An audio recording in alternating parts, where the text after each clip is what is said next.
தயவு செய்து எங்களுடன் இணைந்து கொள்ளுங்கள், மற்றவர்களுடன் பகிர்ந்து கொள்ளுங்கள், செய்தி மணியை அழுத்துங்கள். உங்கள் ஆதரவு மட்டுமே இதைத் தொடர்வதற்கு ஊக்கமளிக்கும். அன்புடன் இத்தியாகலிங்கம். அந்த இராணுவம் எங்கேயும் மீண்டிருக்க முடியாது. வாராடினோ போர் முதலே, மாஸ்கோ கொள்ளையடிக்கப்பட்டது முதலே, தன் அழிவுக்கான மூலக்கூறுகளை அது தன்னுள் கொண்டிருந்தது. ஒரு காலத்தில் ஒரு இராணுவத்தைச் சேர்ந்தவர்களாக இருந்தவர்கள் நெப்போலியனும் அவரது சிப்பாய்கள் அனைவரும் எங்கே போகிறோம் என்று தெரியாமலேயே ஓடினார்கள். ஒவ்வொருவரும் இந்த நிலையிலிருந்து எவ்வளவு சீக்கிரம் முடியுமோ அவ்வளவு சீக்கிரம் தாங்கள் தப்பிக்கொள்வதிலேயே கண்ணுங்கருத்துமாக இருந்தார்கள். நிலைமை மிகவும் மோசமாக இருப்பதை எல்லோரும் உணர்ந்திருந்தார்கள். ஆகவே மாலோ யாராஸ்லாவிட்ஸில் நடைபெற்ற இராணுவ கவுன்சில் கூட்டத்தில் ஆலோசனைகள் நடத்துகிறோம் என்ற பெயரால் ஜெனரல்கள் பல்வேறு அபிப்பிராயங்களை தெரிவித்தார்கள். ஆனால் சுபடமற்ற சிப்பாயான முட்டன் கடைசியாக பேசுகையில், இங்கிருந்து எவ்வளவு சீக்கிரம் முடியுமோ அவ்வளவு சீக்கிரம் போய்விடுவதுதான் இப்போது செய்ய வேண்டிய காரியம் என்று எல்லோரது மனதில் உள்ளதையும் கூறியபோது அனைவரும் வாயடைத்து போயினர். எல்லாரும் ஒப்புக்கொண்ட இந்த உண்மையான எதிர்த்து யாரும், நெப்போலியனும் கூட எதுவும் சொல்ல முடியவில்லை. ஆனால் இங்கிருந்து போய்விடுவது அவசியம் என்பதை அவர்களனைவரும் உணர்ந்தாலும் அப்படி ஓடத்தான் வேண்டும் என்பதை ஒப்புக்கொள்வது அவமானம் என்று கருதினார்கள். இந்த அவமானத்தை உதறியறிவதற்கு அவர்களுக்கு ஒரு வெளி அதிர்ச்சி தேவைப்பட்டது. அந்த அதிர்ச்சியும் உரிய காலத்தில் வந்தது. அதுதான் சக்கரவர்த்தி வாழ்க என்னும் கோஷம்.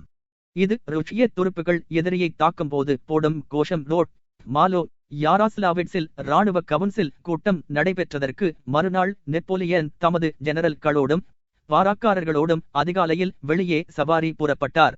பிரெஞ்சு சைன்யத்தையும் முன்னர் போர் நடந்த களத்தையும் இனி நடக்கப் போகும் களத்தையும் பார்வையிடுவது என்ற பெயரால் அப்போது கொள்ளை அடிப்பதற்காக காத்திருந்த சில கோசாக்குகள் சக்கரவர்த்தி மீது பாய்ந்து அநேகமாக அவரை பிடித்து விட்டார்கள் என்றே சொல்ல வேண்டும்.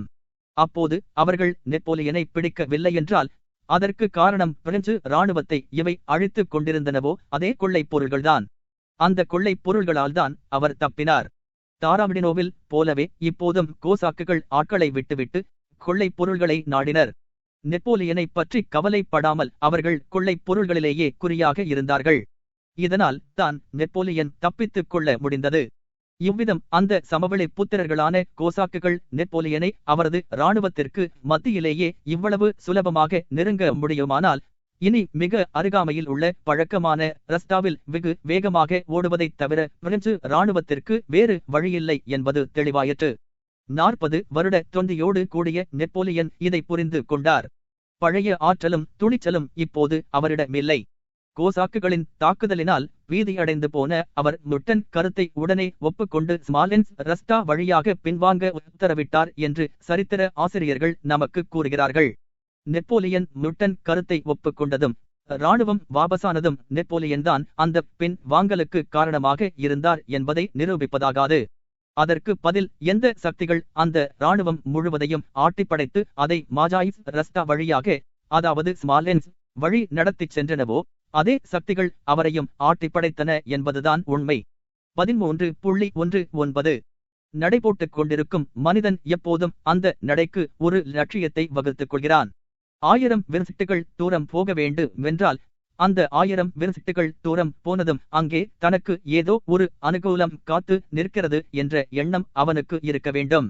யாருக்கும் தங்களுக்கு முன்னால் ஒரு சுவர்க்க பூமி இருக்கிறது என்ற நினைப்பு இருந்தால் தான் முன்னேறுவதற்கான பலம் அவர்களுக்கு இருக்க முடியும். இவ்விதம்தான் பிரெஞ்சுக்காரர்களுக்கு அவர்களது முன்னேற்றத்தின் போது மாஸ்கோ சுவர்க்க பூமியாக இருந்தது. இப்போது அவர்களது பின்வாங்கலின் போது அவர்களது சொந்த நாடு சுவர்க்க பூமியாக விளங்கிற்று. ஆனால் அந்த சொந்த நாடு வெகு தொலைவில் இருந்தது. 1000 விரசிட்டுகள் தூரம் செல்வதற்கு கிளம்பும் ஒரு மனிதன் அந்த இறுதி குறிக்கோளை ஒதுக்கி வைத்துவிட்டு, இன்று நான் 40 விரசிட்டுகள் தூரம் நடந்து ஒரு இடத்தில் இளைப்பாரி அந்த இரவை கழிப்பேன் என்று சொல்லிக் கொள்வான். முதல் நாள் பயணத்தின் போது அந்த இளைப்பாறும் இடம் அவனது முடிவான லட்சியத்தை மறைத்து அவனது ஆசை அபிலாஷைகளையெல்லாம் ஆகர்ஷிக்கிறது. ஒரு தனி மனிதனுக்கு பொருந்தக்கூடிய இந்த உணர்ச்சிகள் ஒரு கூட்டத்திற்கும் பொருந்தும். பழைய ஸ்மாலென்ஸ் ரஸ்டாவில் பின்வாங்கிக் கொண்டிருந்த பிரெஞ்சுக்காரர்களுக்கு அவர்களது இறுதி லட்சியம், அதாவது அவர்களது தாய்நாடு தொலை தூரத்தில் இருந்து. எனவே ஸ்மாலென்ஸ் தான் அவர்களது உடனடி லட்சியமாக இருந்தது. அவர்களது ஆசைகள் நம்பிக்கைகள் எல்லாம் அந்த நகருக்கு செல்வதிலேதான் இருந்தன.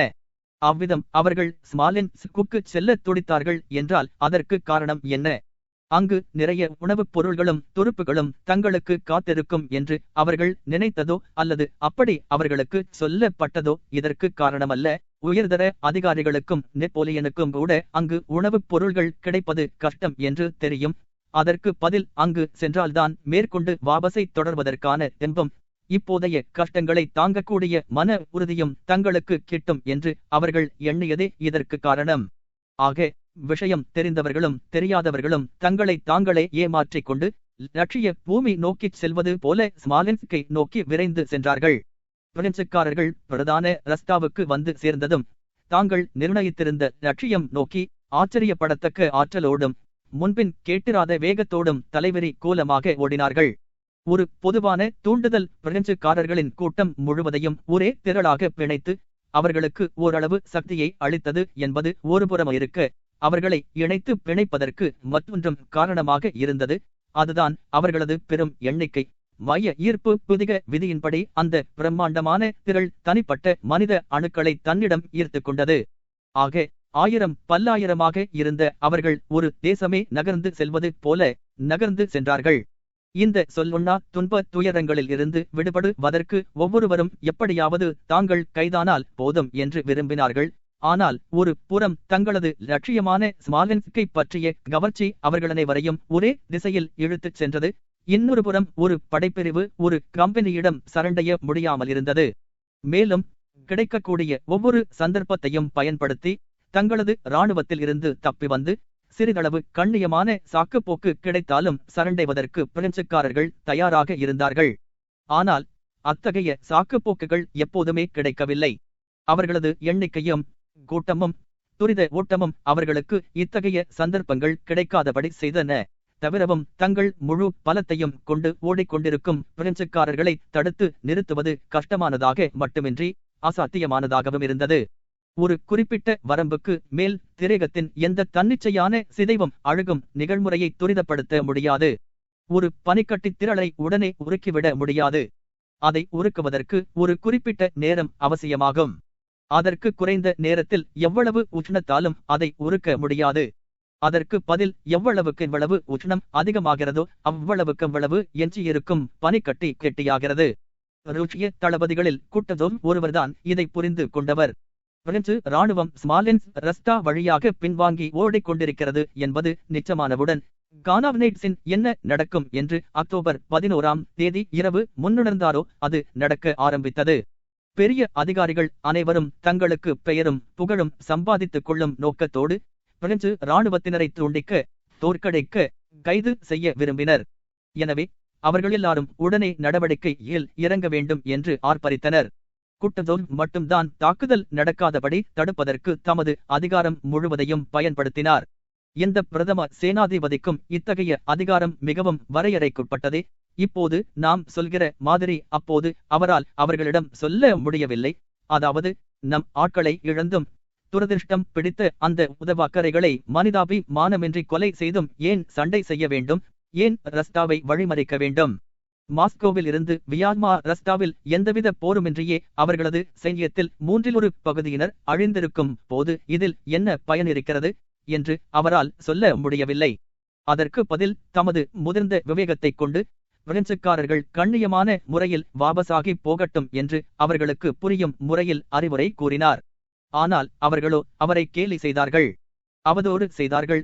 போட்டி போட்டுக்கொண்டு அந்த செத்துக் கொண்டிருந்த மிருகத்தின் மீது பாய்ந்தார்கள். வியான்மாவுக்கு அங்கே பிரெஞ்சுக்காரர்களுக்கு வெகு அண்மையில் இருந்த எர்மோலான், மிலாராடாவிச், பிளாட்டா ஆகியோராலும் இன்னும் இதரர்களாலும் 2 பிரெஞ்சு படை பிரிவுகளை தூண்டித்து அவற்றை அழிக்க வேண்டுமென்ற தங்களது விருப்பத்தை கட்டுப்படுத்த முடியவில்லை. எனவே தங்களது உத்தேசத்தை குட்டதோவுக்கு தெரிவிக்கும் ரீதியில் ஒரு வெறும் கடுதாசியை உரைக்குள் போட்டு அவருக்கு அனுப்பி வைத்தார்கள்.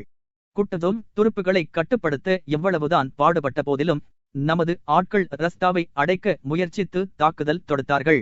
காலாட்படையினர் இசை நாதம் முழங்க முரசங்கள் ஒலிக்க முன்னேறிச் சென்று எதிரிகளை கொன்றனர். நமது படை வீரர்களும் ஆயிரக்கணக்கில் மாண்டனர் என்று நமக்கு தெரிவிக்கப்படுகிறது. ஆனால் அவர்களால் எந்த படைப்பிரிவையும் துண்டிக்கவோ அல்லது தோற்கடிக்கவோ முடியவில்லை. பிரெஞ்சு இராணுவம் அபாயத்தைக் கண்டு மேலும் உறுதியாக இணைந்து பிணைந்து வழியில் படிப்படியாக எண்ணிக்கை குறைந்து கொண்டே தனது மரணப்பாதையில் ஸ்மாலென்ஸ் கொண்டிருந்தது நோக்கிச் சென்று விளக்க உரைகள். 13.1 கிராஸ்னாயா வாக்ரா நதியைக் கடந்து பக்க வாட்டில் துருப்புகள் போனதாக ஒரு இடத்தில் வருகிறது. ரயாஜான் ரஸ்டா வழியாக மாஸ்கோவில் இருந்து புறப்பட்டு கூட்டதோம் போய்க் கொண்டிருந்த போது மாஸ்க்வா என்ற நதியை அடைந்தார். பின்னால் வலது பக்கமாக திரும்பி வாக்ரா நதியின் கரை வழியாக சென்று பாடோல்ஸ் என்ற இடத்தில் துலா ரஸ்டாவை அடைந்தார். அங்கே நதியைக் கடந்து மேற்கு நோக்கிச் சென்று கிராஸ்காயா வாக்ரா கிராமத்தை நோக்கி போனார். பழைய காலுகா ரஸ்டாவில் அந்த கிராமம் இருக்கிறது. இந்த இடத்தில் போர் நடக்க வேண்டும் என்று முதலில் யோசிக்கப்பட்டது. ஆனால் இன்னும் சிறிது தூரம் பின்வாங்கி நருரா என்ற நதி தாருடினா என்ற ஊரில் போகிற இடத்தில் ஒரு பலமான இடத்தை தேர்ந்தெடுத்தார். அங்கேதான் அக்டோபர் 6ஆம் தேதி அன்று முதலாக முராட்டோடு போர் நடந்தது. மாஸ்கோவில் இருந்து ருஷ்ய இராணுவத்தை பின்பற்றி வந்த முராட் இமாந்து போனார். வலது பக்கம் திரும்பிய கூட்டதோம் 2 கோசாக்கு பட்டாளங்களை ரயாஜான் சஸ்டா வழியாக பின்வாங்கி போகும்படி ஏற்பாடு செய்தார். அந்த பட்டாளங்களையே ஷியாவின் முழு இராணுவம் என்று நினைத்து புரோனிவட் என்ற நகரம் வரையில் அவற்றிற்கு பின்னாலேயே முராட் போனார். தமது தவறை அவர் உணர்ந்த பின்பு கூட்டதோம் எங்கே இருக்கிறார் என்பதை கண்டுபிடிக்க முனைந்தார். செப்டம்பர் 14 தேதி வரையில் ருஷ்ய இராணுவம் எங்கே போயிருக்கிறது என்ற விஷயத்தை மாஸ்கோவில் இருந்த நெப்போலியன் அறியவில்லை. அதுவரை முராட்டால் கண்டு பிடிக்க முடியவில்லை. 13.13 கேப்டன் யாக்காவ்லெம் என்பவர் கொள்ளை அடிக்கப்பட்டதாகவும் கந்தலான ஆடைகளை அணிந்திருந்ததாகவும் ஒரு இடத்தில் வருகிறது.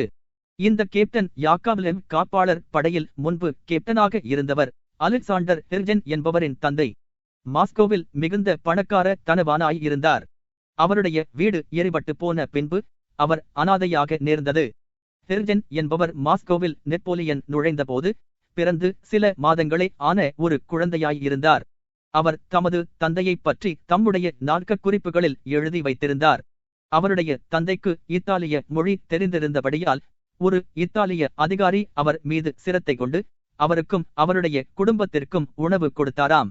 அவரை பற்றி ஜெனரல் மார்ட்டியரிடம் பிரஸ்தாபித்தாராம். யாக்காவ்லெம்மை பாரிஸ் நகரில் ஜெனரல் மார்ட்டியர் சந்தித்திருந்தபடியால் அவரை பற்றி நெப்போலியனிடம் ஜெனரல் மார்ட்டியர் கூறினார். மறுநாள் தம்மிடம் அவரை அழைத்து வரும்படி நெப்போலியன் உத்தரவிட்டார். அதே மாதிரி கிரெம்லின் உள்ள சிம்மாசன அறையில் நெப்போலியனை யாக்காவ்லெம் சந்தித்தார். அச்சமயம் அவர் ஒரு பழைய நீல நிற சட்டையை அணிந்திருந்தார். பல நாட்களாக சுத்தம் செய்யப்படாத ஜோடுகளை அணிந்திருந்தார். 2 நாட்களாக ஷவரம் செய்யாமல் இருந்தார். மாஸ்கோவில் இருந்து பந்தோபஸ்தாக வெளியே போவதற்கு தமக்கு ஏற்பாடு செய்ய வேண்டுமென்று அவர் நெப்போலியனிடம் கேட்டுக்கொண்டாராம். நெப்போலியன் பின்வருமாறு பதில் சொன்னார். வெளியே போவதற்கு அனுமதிகள் கொடுக்கக்கூடாதென்று நான் உத்தரவு போட்டிருக்கிறேன். நீர் எதற்காக வெளியே போக விரும்புகிறீர்? இதைக் கண்டு நீர் பயப்படுகிறீர்? கடைகளை எல்லாம் திறக்கும்படி நான் உத்தரவிட்டிருக்கிறேன் லோட். இதைப் பற்றி ஹெர்ஜன் என்பவர் தம்முடைய நாட்க குறிப்பில் மேலும் சொல்லுகிறார். திறந்த தெருவில் பிரெஞ்சு சிப்பாய்கள் நடமாடும் இடத்தில் ஒரு கனவானும் அவருடைய குடும்பமும் வசிப்பது என்பது எவ்வளவு மோசமாய் இருக்கும் என்பதை எனது தந்தை சுட்டிக்காட்டினார். இதை கேட்ட நெப்போலியன் சிறிது நேரம் யோசனை செய்துவிட்டு திடீரென்று பின்வருமாறு கேட்டார். நான் கொடுக்கும் கடிதத்தை ஜார் சக்கரவர்த்தியிடம் நீர் கொண்டு சேர்க்க முடியுமா? அந்த நிபந்தனை மீது உமக்கும் உமது குடும்பத்திற்கும் வெளியே போக அனுமதிக்கும்படி நான் உத்தரவு கொடுக்க முடியும் லோட். யாக்காவ்லெம் பீட்டர்ஸ்பர்க்கில் வந்து சேர்ந்ததும் அவரை நேராக அராச்சேவின் வீட்டிற்கு அழைத்துச் சென்றார்கள். ஸ்பிரான்ஸ்கியை வேலையிலிருந்து தள்ளிய பின்பு அலெக்சாண்டரின் பிரதான மந்திரியாக அராச்சேவ் நியமனம் பெற்றார். அந்த கடிதத்தை ஜாரிடம் கொடுப்பதற்காக அராச்சேவ் எடுத்துக்கொண்டார். சுமார் ஒரு மாதகாலம் அராச்சேவ் வீட்டில் எனது தந்தை கைதியாக இருந்தார். நண்பர் யாரும் அவரை பார்ப்பதற்கு அனுமதிக்கப்படவில்லை. சிப்கோ ஒருவர்தான் அவரை வந்து பார்த்தார். மாஸ்கோ எரிந்ததை பற்றியும் பிரெஞ்சுக்காரர்கள் அங்கே பிரவேசித்ததை பற்றியும் நெப்போலியனிடம் அவர் கண்ட பேட்டியைப் பற்றியும் உள்ள விவரங்களை அறிந்து வருவதற்காக சிப்கோவை ஜார் அனுப்பினார். 13.16 வில்லைச்சேவகன் விளக்கை ஏற்றினான் என்று ஒரு இடத்தில் வருகிறது. அக்காலத்தில் நெருப்பை உண்டு பண்ணுவதற்கு எந்த முறையை கையாண்டார்கள் என்பது இங்கே விவரமாக குறிப்பிடப்பட்டிருக்கிறது.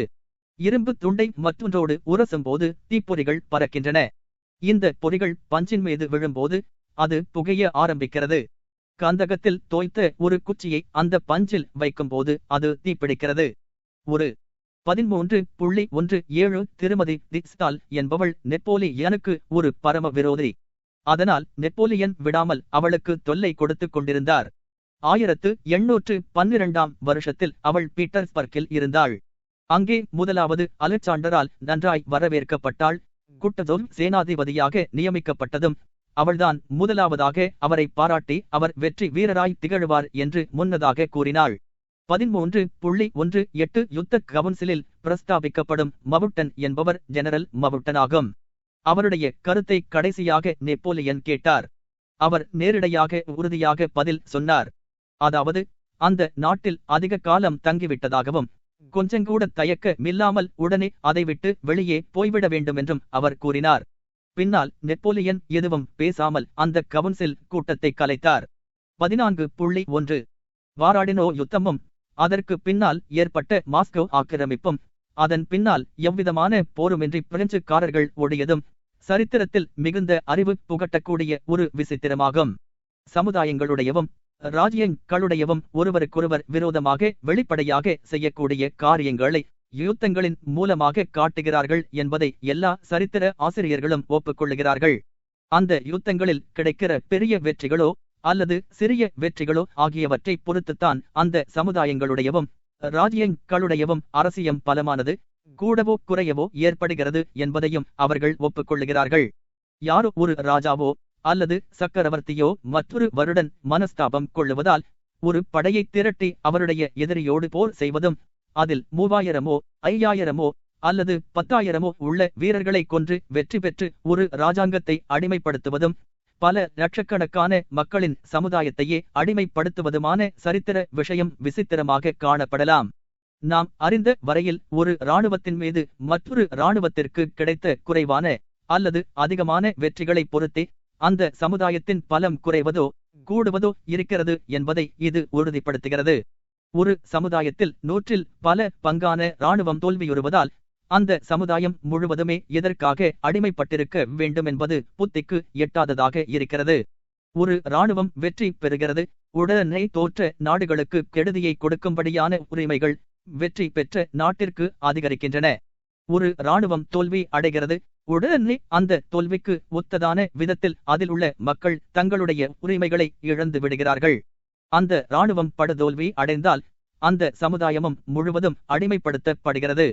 சரித்திர பூர்வமாக புராதன காலத்திலிருந்து இந்த காலம் வரையில் இம்மாதிரிதான் நடந்து வருகிறது. நெப்போலியனுடைய எல்லா யுத்தங்களும் இந்த விதியை உறுதி செய்வதாக காணப்படுகின்றன. ஆஸ்திரிய இராணுவம் எவ்வளவு தூரம் தோல்வி அடைந்ததோ அதற்கு தகுந்தபடி ஆஸ்திரியா தனது உரிமைகளை இழந்தது. அதே சமயத்தில் பிரெஞ்சுக்காரர்களின் உரிமைகளும் பலமும் கூடின. ஜெனாவிலும் ஆர்ஸ்டாட்டிலும் பிரெஞ்சுக்காரர்கள் பெற்ற வெற்றிகளானவை பிரியாவின் சுதந்திரத்தை அழித்துவிட்டன. இப்படி இருக்கும்போது 1812ஆம் வருஷத்தில் மாஸ்கோவிற்கு பக்கத்தில் பிரெஞ்சுக்காரர்கள் ஒரு வெற்றியை அடைந்தார்கள். அப்புறம் வேறு போர்கள் எதுவும் இல்லாமல் மாஸ்கோ கைப்பற்றப்பட்டது.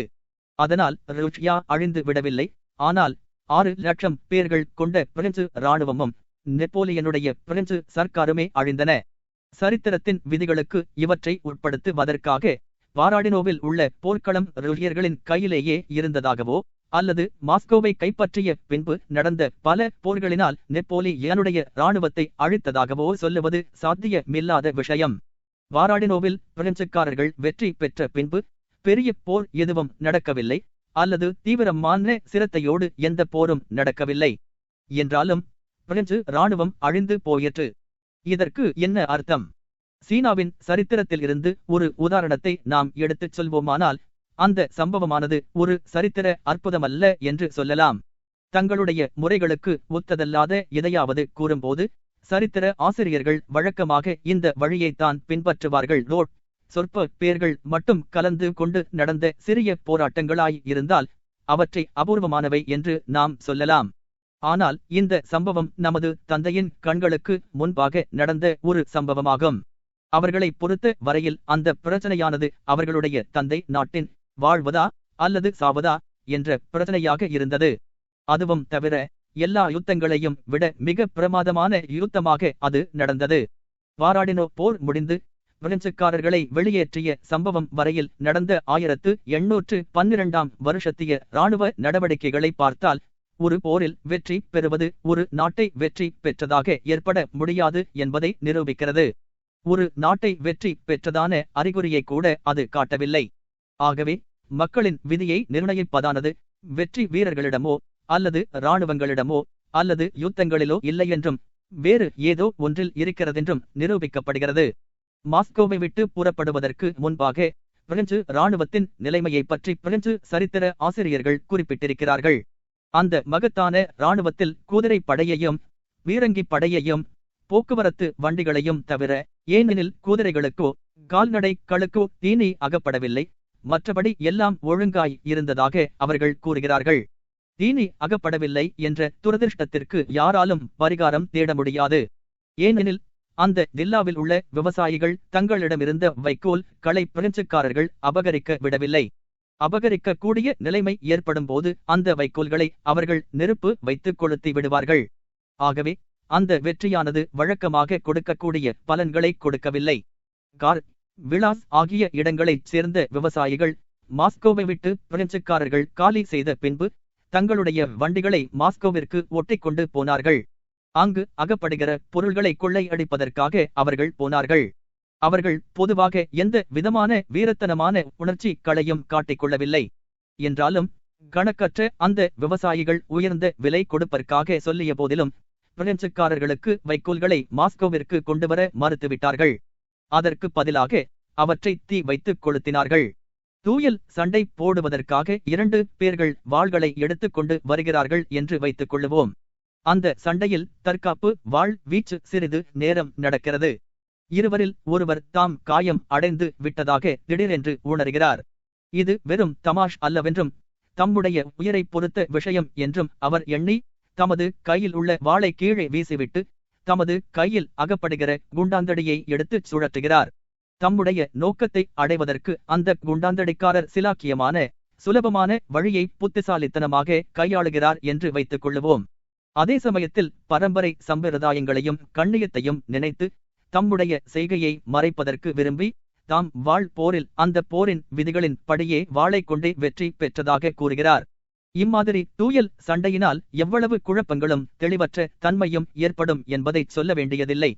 முறைப்படி தூயல் சண்டை வேண்டுமென்று விரும்பியதுதான் பிரெஞ்சு இராணுவமாகும். வாளை கீழே எறிந்துவிட்டு குண்டாந்தடியை தூக்கி சுழற்றியதுதான் ருஷ்ய மக்களாகும். தூயல் போரில் விதிகளின்படி இந்த காரியத்தை விளக்கிச் சொல்ல விரும்புகிறவர்கள்தான் அந்த சம்பவத்தை விளக்கி கூறிய சரித்திர ஆசிரியர்களாகும். ஸ்மாலென்ஸ்கை கொளுத்திய பின்பு ஒரு போர் ஆரம்பமாயிற்று. பழைய போர் சம்பிரதாயங்களை ஒட்டியதாக இல்லாமல் அந்த போர் இருந்தது. அவையாவன கிராமங்களையும் பட்டணங்களையும் கொளுத்துதல், போர்களுக்கு பின்னால் பின்வாங்கி போதல், வாராடினோவில் அடித்து விட்டு மேலும் பின்வாங்குதல், மாஸ்கோவில் நெருப்பு ஏற்பட்டு அழிந்து போதல், கொள்ளைக்காரர்களை பிடித்தல், போக்குவரத்து வண்டிகளை கைப்பற்றுதல், கொரில்லா முறையில் போர் செய்தல், இவையெல்லாம் யுத்த சம்பிரதாய விதிகளுக்கு மாறுபட்டவையாகும். நெப்போலியன் இதை உணர்ந்தார். மாஸ்கோவில் தற்காப்பு செய்து கொள்ளும் நிலைமையை அவர் மேற்கொண்டார். தமது எதிரியிடம் ஒரு குத்துவாள் இருப்பதற்கு பதிலாக தமது தலைக்கு மேலே ஒரு பெரிய குண்டாந்தடியை அவன் உயர்த்தி பிடித்துக் கொண்டிருப்பதைக் கண்டார். யுத்த விதிகளுக்கு புறம்பாக காரியங்கள் நடப்பதாக குட்டசோவிடமும் அலெக்சாண்டர் சக்கரவர்த்தியிடமும் புகார் செய்வதை அவர் நிறுத்தவேயில்லை. கொல்லுவதற்கு கூட விதிகள் இருப்பது போல அவர் பேசினார். யுத்த விதிகளை பின்பற்றவில்லை என்று பிரெஞ்சுக்காரர்கள் புகார் சொல்லிய போதிலும் உயர் பதவிகளில் உள்ள சில ருஷ்யர்களுக்கு ஒரு குண்டாந்தடியை எடுத்து யுத்தம் செய்வது கண்ணியமல்லவென்று தோன்றிய போதிலும் அவர்கள் பாராமுகமாக இருந்து விட்டார்கள். மக்களின் யுத்தமாகிய அந்த குண்டாந்தடியானது மிகுந்த பயங்கரத்தோடும் கம்பீரமான பலத்தோடும் எந்த விதியையும் கவனிக்காமலும் யாருடைய நினைப்பையும் பொருட்படுத்தாமலும் வேறு எதை பற்றியும் சிந்தனை செய்யாமலும் அந்த குண்டாந்தடியானது மேலே கிளம்பி கீழே வந்து அடித்துக்கொண்டே இருந்தது. தொடர்ச்சியாக அதன் வேலையை அது செய்து பிரெஞ்சுக்காரர்களின் படையெடுப்பு முற்றிலும் அழிந்து போகிற வரையில் பிரெஞ்சுக்காரர்களை அது அடித்துக்கொண்டே இருந்தது. அந்த கலையின் விதிகளின்படி 1813ஆம் வருஷத்தில் பிரெஞ்சுக்காரர்கள் செய்ததைப் போல மக்கள் தங்களுடைய உடைவாளை கம்பீரமாகவும் மரியாதையாகவும் அந்த மகத்தான வெற்றி பெற்றவர்களுக்கு சமர்ப்பிக்காமல் இருந்தது நல்லதாகும்.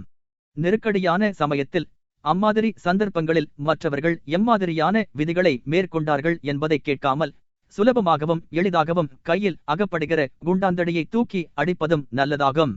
மனதில் உள்ள வெறுப்பும் பழிவாங்கும் உணர்ச்சியும் தீர்ந்து அந்த இடங்களில் இகழ்ச்சியும் இரக்கமும் ஏற்படுகிற வரையில் அந்த குண்டாந்தடியால் அடித்துக் கொண்டே இருந்ததும் மக்களுக்கு நல்லதேயாகும்.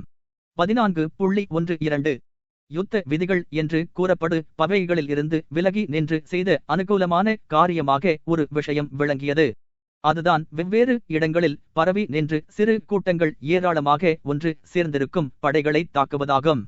சொந்த நாட்டை காப்பாற்ற வேண்டிய நிலைமை ஏற்படும் போதெல்லாம் அம்மாதிரி செய்கைகள் எப்பொழுதுமே யுத்தங்களில் தோன்றுவதுண்டு. 2 கூட்டங்கள் ஒன்றுக்கொன்று எதிராக நின்று அம்மாதிரி நடவடிக்கைகளில் போர் செய்வதில்லை. சிறு சிறு கூட்டங்களாக பிரிந்து நின்று தனித்தனியாக தாக்குவார்கள். எதிரிகள் அதிக பலமுள்ளவர்களாய் இருந்து திருப்பி தாக்கினால் பின்வாங்கி ஓடிவிடுவார்கள். மீண்டும் வாய்ப்பு ஏற்படும் போது மறுபடியும் தாக்குவார்கள். இம்மாதிரி வேலைகளை கொரில்லாக்கள் ஸ்பெயின் நாட்டில் செய்தார்கள். காக்கசஸ் பிரதேசத்தில் மலை நாட்டு மக்கள் செய்தார்கள். 1812ஆம் வருஷத்தில் ரூசியர்களும் செய்தார்கள். இம்மாதிரி போர் முறையை கொரில்லா போர் முறை என்று அழைக்கிறார்கள். அம்மாதிரி சொல்லுவதால் அதன் அர்த்தத்தை முழுவதும் விளக்கி விட்டதாக மக்கள் நினைக்கிறார்கள். ஆனால் இந்த போர் முறையானது மிகவும் திறமை வாய்ந்த இராணுவ தந்திரம் என்று சொல்லப்படும் ஒரு விதிக்கு உட்பட்டதல்ல, அதற்கு நேர் விரோதமானதாகும். தாக்குகிறவர்கள் தங்கள் இராணுவத்தை தங்களுடைய எதிரியினுடைய படைகளுக்கு அதிகமாக ஒரு இடத்தில் குவித்து வைத்திருக்க வேண்டும் என்று அந்த விதி சொல்லுகிறது. கொரில்லா போர் முறையானது அந்த விதிக்கு நேர்மாறானதாக இருக்கிறது. ஆனால் அந்த போர் முறையானது எப்பொழுதும் வெற்றிகரமாய் இருப்பதாக சரித்திரம் காட்டுகிறது. ஒரு இராணுவத்தின் பலமானது அதனுடைய எண்ணிக்கையை பொறுத்து இருக்கிறதென்று இராணுவ சாஸ்திரம் நினைக்கிற படியால் இந்த முரண்பாடு தோன்றுகிறது. அதிக எண்ணிக்கை இருந்தால் ஒரு இராணுவம் அதிக பலமுள்ளதாய் இருக்குமென்று இராணுவ சாஸ்திரம் கூறுகிறது. பெரிய பட்டாளங்கள் இருக்கிற இடத்தில்தான் நியாயமும் இருக்கும் என்று அது சொல்லுகிறது. இராணுவ சாஸ்திரம் இம்மாதிரி சொல்லுவதானது இயந்திரங்களின் வேகத்தை அதன் கனத்தை பொறுத்து நிர்ணயிப்பது போல் இருக்கிறது. அசையும் பொருள்களின் வேகமானது அதன் கனத்தை பொறுத்து சமமாகவோ சமம் இல்லாமலோ இருக்கும் என்று சொல்லுவதைப் போல் இருக்கிறது. ஆனால் வேகம் என்பது கனமும் விசையும் சேர்ந்து உற்பத்தி செய்யப்படுவதாகும். இராணுவ காரியங்களில் ஒரு இராணுவத்தின் பலமானது அதனுடைய எண்ணிக்கையும் வேறு ஏதோ ஒன்றும் சேர்ந்து உற்பத்தி செய்வதாகும். ஒரு இராணுவத்தின் எண்ணிக்கையை பொறுத்து அதன் பலன் இருப்பதில்லை என்பதை கணக்கற்ற சம்பவங்கள் காட்டுகின்றன. சிறிய படைப்பிரிவுகள் பெரிய இராணுவங்களை தோற்கடிக்கின்றன என்பதற்கும் சரித்திரத்தில் ஏராளமான ஆதாரங்கள் காணப்படுகின்றன. இவற்றை எல்லாம் பார்த்த பின்பு இனம் தெரியாத வேறு ஏதோ ஒன்று இருப்பதை சரித்திர சாஸ்திரம் மறைமுகமாக ஒப்புக்கொள்கிறது. அந்த ஏதோ ஒன்றை கண்டுபிடிக்கவும் முயற்சி செய்கிறது. அந்த ஏதோ ஒன்றை அணி வகுப்புகளின் அமைப்புகளில் உள்ள கணக்குகளிலும் உபயோகிக்கப்பட்ட தளவாடங்களிலும் பொதுவாக கமாண்டர்களின் மேதையிலும் கண்டுபிடிப்பதற்கு சரித்திர சாஸ்திரம் முயற்சி செய்கிறது. இம்மாதிரி வெவ்வேறான பொருள்களை அந்த ஏதோ ஒன்றிற்கு சுமத்துவதானது சரித்திர உண்மைகளுக்கு ஒத்ததாக இல்லை என்றாலும் மேல் அதிகாரிகளால் யுத்த காலத்தில் பிறப்பிக்கப்பட்ட வியூகங்களை பற்றிய உத்தரவுகள் மிகச் சிறந்தவை என்ற தவறான கருத்தை நாம் துறக்க வேண்டியது அவசியமாயிருக்கிறது. வீரர்களுக்கு அந்த கருத்து பெருமை தரக்கூடியதாய் இருந்தாலும் அதை நாம் துறப்போமானால் இனம் தெரியாத அந்த ஏதோ ஒன்றை கண்டுபிடித்து விடலாம். அந்த இனம் தெரியாத ஒன்று தான் இராணுவத்தின் உள்ளக்கிடக்கை அல்லது உற்சாகமாகும். ஒரு இராணுவத்தைச் சேர்ந்த எல்லா மனிதர்களும் ஒரு மேதையின் சேனாதிபத்தியத்தின் கீழ் போர் செய்கிறார்களா அல்லவா என்பதை நினைக்காமல் குண்டாந்தடிகளால் போர் செய்கிறார்களா அல்லது துப்பாக்கிகளால் போர் செய்கிறார்களா என்பதையும் கவனிக்காமல் யுத்தம் செய்யவும் ஆபத்துகளை எதிர்நோக்கவும் எவ்வளவு கவனிக்காமல் தயாராயிருக்கிறார்களோ அதைத்தான் அந்த இனம் தெரியாத சக்தி என்று கூறுகிறோம். யுத்தம் செய்ய வேண்டுமென்று விரும்புகிறவர்கள் எப்பொழுதுமே அந்த யுத்தத்திற்கான சாதகமான அமைத்துக் கொள்ளுவார்கள். நிலைமைகளை இராணுவத்தின் உற்சாகம்தான் மூல பலமாக அமைகிறது. அந்த பலத்தை இராணுவத்தின் எண்ணிக்கையானது அதிகமாக பெருக்கி முடிவான பலத்தை உருவாக்குகிறது. இந்த இனம் தெரியாத மூல பலத்தை இராணுவத்தின் உற்சாகத்தை வரையறுத்து அதன் முக்கியத்துவத்தை காட்டுவது என்பது சாஸ்திரத்திற்கு ஒரு பிரச்சனையாக இருக்கிறது. இந்த பிரச்சனையில் முடிவு காண வேண்டுமென்றால் அந்த இனம் தெரியாத ஒன்றுக்கு பதிலாக வேறொன்றை சொல்லுவதை விட்டுவிட வேண்டும். அதாவது சேனாதிபதியின் உத்தரவுகள், உபயோகிக்கப்பட்ட தளவாடங்கள் ஆகியவைகளை அந்த மூலபலத்தின் முக்கியத்துவத்தை அறியாமல் தவறாக கருதுவதை விட்டுவிட வேண்டும். இந்த இனம் தெரியாத சக்தியை முழுவதும் உணர வேண்டும். அதாவது அந்த சக்திதான் ஆபத்தை கவனிக்காமல் போர் செய்யும் விருப்பத்தை குறைவாகவோ கூடுதலாகவோ கொடுக்கிறது என்பதை உணர்ந்து கொள்ள வேண்டும். அப்பொழுதுதான் சரித்திர சம்பவங்களை இந்த இனம் தெரியாத பலத்தோடு ஒப்பிட்டு பார்க்க முடியும். அதன் பின்னால்தான் இனம் தெரியாத பலத்தை வரையறுக்க முடியும். 10 மனிதர்களோ சில படைகளோ பட்டாளங்களோ 15 மனிதர்களையோ சிறு படைகளையோ பட்டாளங்களையோ எதிர்த்து சண்டை போட்டு வெற்றி பெறுகிறார்கள். அதாவது கொன்றோ கைதிகளாக பிடித்தோ வெற்றி பெறுகிறார்கள். தங்களில் 4 பேரை இழந்து விடுகிறார்கள். அதனால் ஒரு பக்கத்தில் 4 பேரை இழக்கிறார்கள். எதிர் கட்சியில் 15 பேரையும் இழக்கிறார்கள். ஆகவே இந்த 4 பேர் 15 பேர்களுக்கு சமானமாகிறார்கள். இந்த கணக்கானது இனம் தெரியாத பலத்தின் மதிப்பை நமக்கு கொடுக்கவில்லை. ஆனால் அந்த 2 விதமான இனம் தெரியாத பலத்தின் வீதாசாரத்தை நமக்கு கொடுக்கிறது. யுத்தங்களையும் படையெடுப்புகளையும் யுத்த காலங்களையும் இம்மாதிரியாக வீதாசாரம் போடுவோமானால் பலவிதமான எண்ணிக்கைகள் நமக்கு கிடைக்கும். அவற்றில் சில சட்டங்கள் அல்லது விதிகள் அமைந்திருக்கும். அவற்றை நாம் கண்டுபிடிக்க வேண்டும். எதிரியை தாக்கும்போது ஒரு இராணுவமானது பெருங்கூட்டமாக சேர்ந்து தாக்க வேண்டும் என்றும் பின் வாங்கும்போது சிறு சிறு கூட்டங்களாக பின்வாங்க வேண்டும் என்று இராணுவ தந்திர விதி சொல்லுகிறது. அப்படி சொல்லும்போது ஒரு இராணுவத்தின் பலமானது அதனுடைய உற்சாகத்தை பொறுத்துத்தான் இருக்கிறது என்ற உண்மையை அந்த விதி தன்னை அறியாமலேயே உறுதி செய்கிறது. குண்டுகளுக்கு அடியில் வீரர்களை நடத்திச் செல்ல வேண்டுமானால் எதிர்ப்புகளை தடுக்கும்போது இருப்பதை விட அதிகமான கட்டுப்பாடு அவசியமாகும். அந்த கட்டுப்பாடு பெருங்கூட்டமாக செல்லும் போதுதான் சாத்தியமாகும். ஆனால் இந்த விதியானது இராணுவத்தின் உற்சாகத்தை கணக்கில் எடுத்துக் கொள்ளாமல் விட்டுவிடுகிறது. அதனால் அந்த விதி எப்பொழுதுமே தவறானதாய் இருக்கிறது. தேசிய யுத்தங்களில் ஏற்படக்கூடிய காரியம் ஒன்று உண்டு. அதுதான் துருப்புகளின் உற்சாகம் கூடுவதும் குறைவதுமாகும். அம்மாதிரி சந்தர்ப்பங்களில் ஏற்படக்கூடிய சம்பவங்களுக்கு இந்த விதியானது நேர்விரோதமாக இருக்கிறது. 1812ஆம் வருஷத்தில் பிரெஞ்சுக்காரர்கள் பின்வாங்கினார்கள். இராணுவ தந்திர விதியின்படி நடப்பதாய் இருந்தால் அவர்கள் தங்களை காப்பாற்றிக் கொள்ளுவதற்காக பற்பல பிரிவுகளாக பிரிந்து தங்களை அமைத்துக் கொண்டிருக்க வேண்டும். அப்படி செய்யாமல் அவர்கள் பெருங்கூட்டமாக பின்வாங்கினார்கள். அந்த இராணுவத்தின் உற்சாகம் மிகவும் குறைந்து போனபடியால் பெருங்கூட்டமாக சேர்ந்து இருப்பது ஒன்றுதான் அந்த இராணுவத்தை இணைத்து வைக்கக்கூடியதாக இருந்தது. இராணுவ தந்திர விதியின்படி செய்வதாய் இருந்தால் ருஷ்யர்கள் அவர்களை பெருங்கூட்டமாக சேர்ந்து தாக்கியிருக்க வேண்டும். ஆனால் உண்மையில் அவர்கள் பல சிறு பிரிவுகளாக பிரிந்து தாக்கினார்கள். ஏனென்றால் அவர்களுடைய உற்சாகம் அதிகமாய் வளர்ந்து இருந்தது. அதனால் உத்தரவுகளை எதிர்பார்க்காமலேயே தனி நபர்கள் பிரெஞ்சுக்காரர்களை தாக்கினார்கள். அம்மாதிரி செய்து ஆபத்துகளையும் கஷ்டங்களையும் தாங்கிக் கொள்ளுவதற்கு அவர்களுக்கு எந்தவிதமான கட்டாயமும் அவசியமாக இருந்ததில்லை. 14.3 ஒழுங்கான போராக இல்லாமல் திடீரென்று தாக்குதலாகிய கொரில்லா போர் முறையானது ஸ்மாலென்ஸ்கிற்குள் ஆரம்பமாயிற்று. பிரெஞ்சுக்காரர்கள் வந்ததிலிருந்து இந்த கொரில்லா போரை உத்தியோக பூர்வமாக அங்கீகரிப்பதற்கு முன்பாகவே ஆயிரக்கணக்கான எதிரிகளைச் சேர்ந்த கொள்ளையடிப்பவர்களையும் குதிரை திணியை தேடி அலைந்தவர்களையும் இராணுவத்தில் இருந்து ஓடியவர்களையும் கோசாக்குகளும் விவசாயிகளும் பிடித்து அழித்தார்கள். ஒரு பைத்தியம் பிடித்த நாயை மற்ற நாய்கள் எப்படி தாக்குமோ அதே மாதிரி தாக்கி அழித்தார்கள்.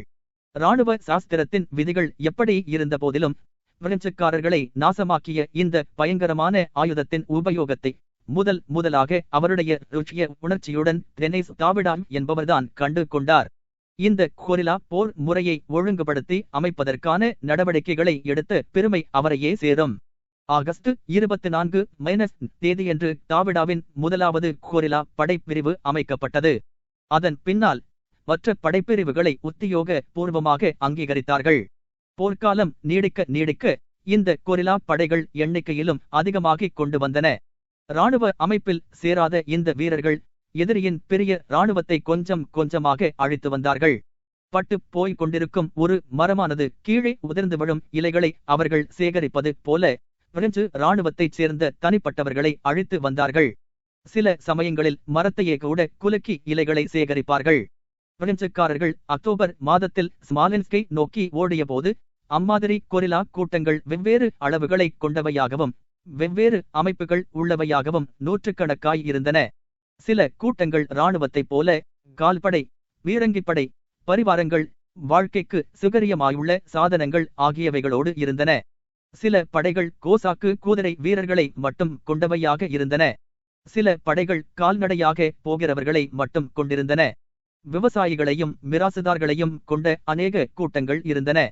அவர்கள் யார் என்பது கடைசி வரையில் தெரியாமலேயே போய்விட்டது. ஒரு பாதிரி நடத்தி வந்த படையானது பல 100 கைதிகளை ஒரே மாதத்தில் பிடித்தது. கிராமத் தலைவருடைய மனைவியாகிய வாசிலேசா என்பவள் நூற்றுக்கணக்கான பிரெஞ்சுக்காரர்களின் தலைகளை சீவினாள். அந்த கொரில்லா போரின் வேகமானது மிகுந்த கடுமையாக அக்டோபர் மாத கடைசியில் வளர்ந்து பெருகியது. அதனுடைய முதல் கட்டம் கழிந்துவிட்டது. அக்காலத்தில் ஒவ்வொரு நிமிஷமும் பிரெஞ்சுக்காரர்கள் தங்களை சூழ்ந்து கைப்பற்றிக் கொள்வார்கள் என்று பயந்து காடுகளில் குதிரைகளில் இருந்தே இறங்காமல் தங்களை தொடர்ந்து வருவார்களோ என்று நினைத்துக் கொண்டே இருந்தார்கள். அக்காலங்களில் அவர்கள் காட்டிய தீரத்தைக் கண்டு அவர்களுக்கே மலைப்பு ஏற்பட்டது. அக்டோபர் கடைசியில் இந்த போர் முனையானது திட்டமான ஊறிக்கொண்டது. பிரெஞ்சுக்காரர்களை எதிர்த்து என்ன செய்யலாம், என்ன செய்யக்கூடாது என்பதை அவர்கள் எல்லாருமே இப்பொழுது தெளிவாய் அறிந்து கொண்டார்கள். படைப்பிரிவுகளின் கமாண்டர்கள் தங்களுடைய பரிவாரங்களோடு இராணுவ விதிகளின்படி பிரெஞ்சுக்காரர்களிடமிருந்து ஒரு குறிப்பிட்ட தூரத்தில் வந்து கொண்டிருந்தார்கள். அவர்கள் மட்டுமே கொரில்லாக்கள் சொல்லிய பல காரியங்கள் சாத்தியமற்றவை என்று நினைத்தார்கள். வெகு காலத்திற்கு முன்பே தங்கள் வேலைகள் ஆரம்பித்த பல சிறிய கொரில்லா கூட்டங்கள் ஏற்கனவே பிரெஞ்சுக்காரர்களிடம் நெருங்கி கவனித்து வந்தபடியால் பெரிய படைப்பிரிவுகளை கொண்ட கமாண்டர்கள் செய்வதற்கு பிரியம் இல்லாத பல காரியங்களை இந்த சிறிய கூட்டங்கள் செய்து முடிக்க முடியும் என்று நம்பிக்கை கொண்டார்கள். பிரெஞ்சுக்காரர்களுக்கு மத்தியில் நுழைந்து அனுபவம் அடைந்த கோசாக்குகளும் விவசாயிகளும் ஒவ்வொரு காரியமும் சாத்தியம் என்றே கருதி வந்தார்கள். இராணுவ அமைப்பில் சேராத ரெனேசான் அக்டோபர் 22 தேதியன்று தமது கூட்டத்தோடு கொரில்லா போரின் உற்சாகத்தில் உச்சநிலையில் இருந்தார். அன்று காலையில் இருந்து அவரும் அவர் கூட்டத்தாரும் சவாரி போய்க் கொண்டிருந்தார்கள். நாள் முழுவதும் பிரதான ரஸ்தாவிற்கு பக்கத்தில் இருந்த காடுகளில் அவர் ஒளிந்திருந்து பார்த்து கொண்டிருந்தார். அந்த ரஸ்தாவில் பிரெஞ்சு படையைச் சேர்ந்த சாமான் வண்டிகளும் ரூஷிய கைதிகளும் பிரெஞ்சு இராணுவத்தில் இருந்து தனியாக பிரிக்கப்பட்டு பந்தோபஸ்தோடு ஸ்மாலென்ஸ்கிற்கு போய்க் கொண்டிருப்பதை பார்த்தார். தோலாகாவும் ஒரு சிறிய கொரில்லா பிரிவை நடத்தி வந்தார். ரெனேசாவுக்கும் தோலாகாவுக்கும் சில பெரிய படைப்பிரிவுகளின் கமாண்டர்களுக்கும் மேலே சொல்லிய காவல் கோஷ்டியைப் பற்றி தெரியும். ரெனேசான் சொன்ன மாதிரி அவர்களுக்கு எல்லாம் அந்த கோஷ்டியின் மீது ஆசை பிறந்தது. ஒரு போலந்து கமாண்டரும் ஒரு ஜெர்மன் கமாண்டரும் அந்த பிரெஞ்சு கோஷ்டியை தாக்குவதற்காக தங்களோடு வந்து சேரும்படி ஏக காலத்தில் ரெனேசாவுக்கு அழைப்பு அனுப்பினார்கள். இல்லை சகோதரரே, நான் நேற்று பிறந்தவனல்ல என்று அந்த அழைப்புகளை பார்த்ததும் ரெனேசான் சொன்னார்.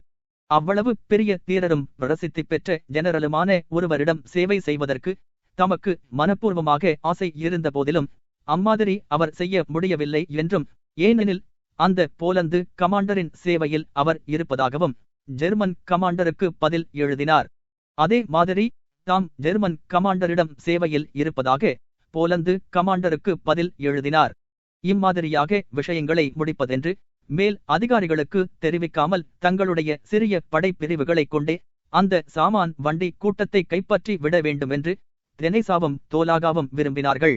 அக்டோபர் 22 தேதியன்று அந்த கூட்டமானது மிக்கூலினா என்ற கிராமத்தில் இருந்து ஷாம்ஷெவா என்ற கிராமத்திற்கு போய்க் கொண்டிருந்தது. மிகக்கூலினாவுக்கும் ஷாம்ஷெவாவுக்கும் மத்தியில் இருந்த ரஸ்தாவின் இடது பக்கத்தில் பெரிய காடுகள் இருந்தன. சில இடங்களில் அந்த காடுகள் ரஸ்தா வரையில் கூட நீண்டிருந்தன. சில இடங்களில் அந்த காடுகள் ரஸ்தாவில் இருந்து ஒரு வெர்ஸ்டோ அதற்கு அதிகமாகவோ தூரத்தில் இருந்தன. இந்த காடுகளில்தான் ரெனேசாவும் அவருடைய கூட்டமும் நாள் முழுவதும் சவாரி போய்க் கொண்டிருந்தார்கள். சில இடங்களில் நடு காடுகளிலும் சில இடங்களில் காடுகளின் ஓரத்திலும் அவர்கள் சவாரி வந்தார்கள். ஆனால் அந்த பிரெஞ்சு கூட்டமானது தங்கள் பார்வையில் இருந்து தப்பி விடாதபடி பார்த்து கொண்டே வந்தார்கள். மிக்கூலினாவிற்கு பக்கத்தில் ரஸ்தாவில் கொஞ்ச தூரத்திற்கு அந்த காடானது ரஸ்தா ஓரம் வரை நீண்டிருந்தது. அந்த இடத்தில் குதிரைகளின் சீனங்கள் ஏற்றப்பட்ட 2 வண்டிகள் சகதியில் அகப்பட்டு அசைய முடியாமல் நின்றன.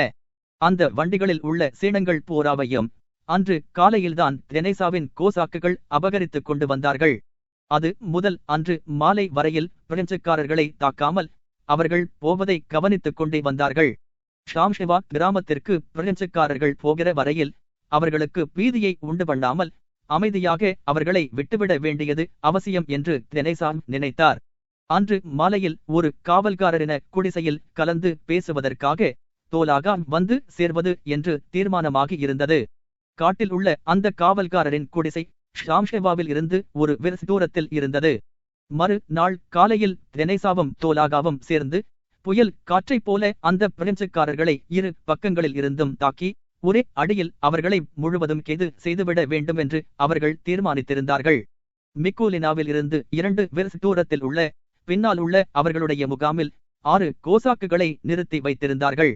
அந்த வழியாக புதிதாக பிரெஞ்சு படை ஏதாவது தோன்றுமானால் அதை தங்களிடம் வந்து அறிவிக்க வேண்டுமென்று உத்தரவிட்டிருந்தார்கள். ஷாம்ஷெவாவிற்கு அப்புறமாக அந்த ரஸ்தாவை அதே மாதிரி கவனித்து வரவேண்டுமென்றும் அந்த இடத்திலிருந்து மற்ற பிரெஞ்சு துருப்புகள் எவ்வளவு தூரத்தில் இருக்கிறார்கள் என்பதை கவனிக்க வேண்டுமென்றும் தோலாகாவிடம் சொல்லப்பட்டிருந்தது. அந்த காவல்படை கூட்டத்தில் 1500 வீரர்கள் இருக்கிறார்கள் என்று மதிப்பிட்டிருந்தார்கள். தெனேசாவிடம் 200 பேர் இருந்தார்கள். தொலாகாவிடம் அதே மாதிரி இருக்கலாம். ஆனால் எதிரிகளின் படைக்கும் தமது படைக்கும் உள்ள தாரதமியத்தைக் கண்டு தெனேசா கொஞ்சங்கூட கவலைப்படவில்லை. அவருக்கு இப்பொழுது வேண்டியதெல்லாம் இந்த காவல் படையினர் எந்த பட்டாளத்தைச் சேர்ந்தவர்கள் என்பதை அறிய வேண்டியதேயாகும்.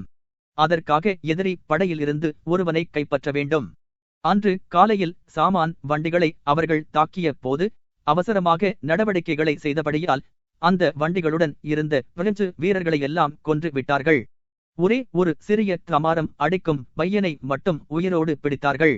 அவன் தன்னுடைய படையில் இருந்து பின் தங்கியவனான படியால் அந்த காவல் கூட்டத்தில் எத்தனை வீரர்கள் இருக்கிறார்கள் என்பதை பற்றியும் அந்த வீரர்களை பற்றிய விவரங்களையும் நிச்சயமாக சொல்ல முடியவில்லை.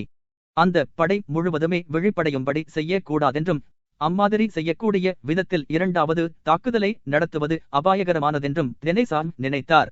ஆகவே அவர் தைக்கன் ஷெர்பாட்டி என்ற தமது கோஷ்டியைச் சேர்ந்த ஒரு விவசாயியை ஷாம்ஷெவா கிராமத்திற்கு அனுப்பினார். முன்னதாக அனுப்பப்பட்ட சப்ளை அதிகாரிகளில் ஒருவரையாவது பிடித்து வரும்படி அவனை அனுப்பினார். 14.4 அன்று இலையுதிர் காலத்து மழை நாளாய் இருந்தது.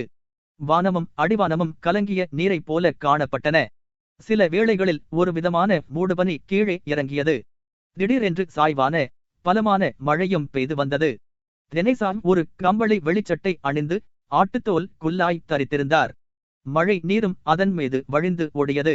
ஒரு ஒல்லியான உயர்ஜாதி குதிரை மீது ஏறி வந்து கொண்டிருந்தார்.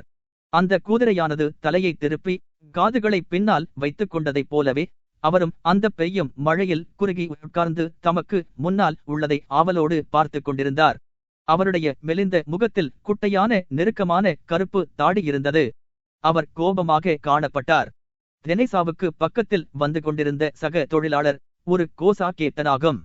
அவர் கம்பளி வெளிச்சட்டை அணிந்து ஆட்டுத்தோல் குல்லாய் தரித்து மழமழப்பான ஒரு பெரிய குதிரை மீது ஏறி வந்தார். கேப்டன் லாவாய்ஸ்கி ஒரு உயரமான மனிதர் கம்பை போல நிமிர்ந்து காணப்பட்டார். வெளிரிய முகம், அழகான தலைமுடி, குறுகிய கண்கள் கொண்ட அவருடைய முகத்தில் அமைதியும் திருப்தியும் காணப்பட்டன. குதிரையினுடையவும் சவாரி செய்கிறவருடையவும் விசேஷம் எதில் அடங்கி இருக்கிறது என்பதை ஒருவர் சொல்லுவது அசாத்தியம். என்றாலும் அந்த கேப்டனையும் தெனேசாவையும் முதலில் பார்த்தபோது ஒன்று தோன்றியது. அதாவது அந்த தெனேசா நனைந்து போய் அசுகரியத்தோடு ஒரு குதிரை மீது உட்கார்ந்து இருக்கிற வரைபோல காணப்பட்டார். ஆனால் அந்த கேப்டன் எப்பொழுதும் உள்ளதைப் போல சுகரியமாக இருப்பதாக காணப்பட்டார். அதோடு குதிரை மீது ஏறி உட்கார்ந்து கொண்டிருக்கும் ஒரு மனிதரைப் போல அவர் காணப்படாமல் அவரும் அவர் குதிரையும் ஒன்றித்து இருப்பதைப் போல காணப்பட்டார். அதனால் அவருக்கு 2 மடங்கு பலம் இருப்பதைப் போல தோன்றினார். அவர்களுக்கு சிறிது முன்பாக ஒரு விவசாயி வழிகாட்டி போய்க் கொண்டிருந்தான். அவன் ஒரு விவசாய கோட்டையும் வெள்ளையான பின்னல் தொப்பியையும் அணிந்திருந்தான். முழுவதும் நனைந்து போய் இருந்தான். சிறிது பின்னால் பெரிய வாலையும் பிடரியையும் இரத்தம் சொட்டும் வாயையும் கொண்ட ஒரு சிறிய மெலிந்த கிர்கின் குதிரை மீது ஒரு வாலிப அதிகாரி பிரெஞ்சு வெளிக்கோட்டை அணிந்து கொண்டு சவாரி வந்தார். அவருக்கு பின்னால் ஒரு குதிரை வீரன் வந்து கொண்டிருந்தான். அவனுக்கு பின்னால் கிழிந்து போன பிரெஞ்சு சீருடையை அணிந்து கொண்டு ஒரு பையன் குதிரை மீது உட்கார்ந்திருந்தான். அவன் நீல நிற தொப்பியை அணிந்திருந்தான். அந்த பையன் அந்த குதிரை வீரனை தனது குளிர்ந்து போன சிவப்பான கைகளால் பற்றிக் கொண்டிருந்தான். தன்னுடைய பார்வையை உயர்த்தி ஆச்சரியத்தோடு சுற்றி பார்த்தான். இவன்தான் அன்று காலையில் கைது செய்யப்பட்ட பிரெஞ்சு கமாரம் அடிக்கும் பையன். அவர்களுக்கு பின்னால் அந்த நெருக்கமான சேறு நிறைந்த காட்டு ரஸ்தாவில் குதிரை வீரர்கள் 3 பேர்களாகவும் 4 பேர்களாகவும் வந்து கொண்டிருந்தார்கள். அவர்களுக்கு பின்னால் கோசாக்குகள் கம்பளி வெளிச்சட்டைகளோடும் பிரெஞ்சு வெளிச்சட்டைகளோடும் சிலர் தங்களுடைய தலைகள் மீது கூதியை ஜூல்களை போட்டுக் கொண்டும் வந்து கொண்டிருந்தார்கள். அந்த குதிரைகளும் மழையினால் நனைந்திருந்தபடியால் அவை கருஞ்சிவப்பா அல்லது பழுப்பு நிறமா என்று சொல்ல முடியாமல் ஒரே கருப்பாக தோன்றின. அவைகளுடைய பிடரிகள் மழையினால் படிந்து போய் இருந்தபடியால் பார்ப்பதற்கு மெலிந்தது போன்று ஆச்சரியமாக காணப்பட்டன. அவற்றில் இருந்து நீராவி கிளம்பிக் கொண்டிருந்தது. உடைகளும் சேணங்களும் கடிவாளங்களும் எல்லாம் நனைந்து பொறுமி தரையைப் போலவும் தரையில் உதிர்ந்து கிடந்த இலைகளைப் போலவும் காணப்பட்டன. மனிதர்கள் அசைவதற்கு முயற்சி செய்யாமல் ஒடுங்கி உட்கார்ந்து கொண்டிருந்தார்கள். அவர்களுடைய உடம்பில் விழுந்து கொண்டிருந்த மழை நீரை வெதுவெதுப்பாக்குவதற்காக அம்மாதிரி இருந்தார்கள். புதிதாக மழை நீர் உடம்பிற்குள் போகாமல் இருப்பதற்காகவும் அம்மாதிரி இருந்தார்கள். பரவலாக வந்து கொண்டிருந்த கோசாக் வரிசைகளோடு 2 வண்டிகளை பிரெஞ்சு குதிரைகள் இழுத்து வந்து கொண்டிருந்தன. 2 சேணமிடப்பட்ட கோசாக்கு குதிரைகள் அவற்றுக்கு முன்னால் கட்டப்பட்டிருந்தன. அந்த வண்டிகள் மரத்தூர்கள் மீதும் கிளைகள் மீதும் அங்கங்கே கட்டியிருந்த தண்ணீர் மீதும் ஆடி அசைந்து வந்து கொண்டிருந்தன. வாதையில் இருந்த குட்டையை தவிர்ப்பதற்காக தெனேசாவின் குதிரை ஒரு பக்கமாக ஒதுங்கியது. அச்சமயம் அதன் மீது இருந்தவரின் முட்டு மரத்தில் மோதியது. ஏ பிசாசு என்று தெனேசா கோபமாக கூச்சலிட்டு தம்முடைய பற்களை காட்டி தம்முடைய சவுக்கால் அந்த குதிரையை 3 தடவைகள் அடித்தார். அப்படி அடித்தபோது அவர் மீதும் அவருடைய சவ்வாடிகள் மீதும் கீழே இருந்த சேறு தெளித்தது. தெனேசா அன்று சுமூகமாய் இல்லை. மழையும் பசியும் தான் அதற்கு காரணம். அவர்கள் யாரும் காலையில் இருந்து எதுவும் சாப்பிடவில்லை. தவிரவும் தோலாகாவிடமிருந்து இன்னமும் அவர்களுக்கு செய்தி கிடைக்கவில்லை. ஒரு பிரெஞ்சுக்காரனை பிடித்து வரும்படி அவர்கள் அனுப்பிய ஆள் இன்னமும் திரும்பி வரவில்லை. அம்மாதிரியான போக்குவரத்து வண்டிகளை தாக்குவதற்கான வாய்ப்பு இன்று கிடைத்திருப்பதைப் போல இனி கிடைப்பது கஷ்டம். தனியாக ஒருவர் அவர்களை போய் தாக்குவது என்பது ஆபத்தானது. ஆனால் நாம் ஒத்தி போடுவோமானால் மற்றொரு பெரிய கொரில்லா பிரிவானது அந்த இரையை அடித்துக் கொண்டு போய்விடும் என்று தெனேசா நினைத்து தமக்கு எதிரே பார்த்து கொண்டே இருந்தார். தோலாகாவிடமிருந்து ஒரு தூதன் வருவான் என்ற நம்பிக்கையில் அவர் பார்த்து கொண்டிருந்தார். காட்டில் உள்ள ஒரு பாதைக்கு அவர் வந்தபோது வழியாக ஒரு இடத்தில் வலது பக்கத்தில் வெகு தூரம் பார்க்கக்கூடியதாய் இருந்தது. அங்கே தெனேசா தமது குதிரையை நிறுத்தினார். யாரோ ஒருவன் வந்து கொண்டிருக்கிறான் என்று அவர் சொன்னார். அந்த கோசா கேப்டன் அங்கே தெனேசா காட்டிய திசையை நோக்கினார். 2 பேர் வருகிறார்கள். ஒருவர் அதிகாரி, மற்றவர் ஒரு கோசாக். அவர்தான் லெப்டினன்ட் கர்னல் என்று நினைக்க முடியாது என அந்த கோசா கேப்டன் சொன்னார். வந்து கொண்டிருந்த அந்த இருவரும் வருகிற வழியில் உள்ள ஒரு பள்ளத்தாக்கில் இறங்கினார்கள். அதன் பின்னால் அவர்களை கண்களுக்கு தெரியவில்லை. சில நிமிஷங்களுக்கு பின்னால் மீண்டும் அவர்கள் சமதளத்திற்கு மேலே வந்தார்கள். களைப்படைந்த பாய்ச்சலில் ஒரு குதிரை மீது தமது சாட்டையுடன் ஒரு அதிகாரி நனைந்து கொண்டும் அவருடைய கால் சட்டைகளை முழங்கால் வரை தூக்கி மடித்துக் கொண்டும் சவாரி வந்து கொண்டிருந்தார். அவருக்கு பின்னால் அங்கபடியில் நின்றபடியே ஒரு கோசா துரித நடையில் சவாரி வந்தான். அந்த அதிகாரி ஒரு மிகவும் சிறிய வாலிபராக இருந்தார். அவருடைய சிவந்த முகம் அகலமாய் இருந்தது. கண்கள் கூர்மையாக மகிழ்ச்சியாக இருந்தன.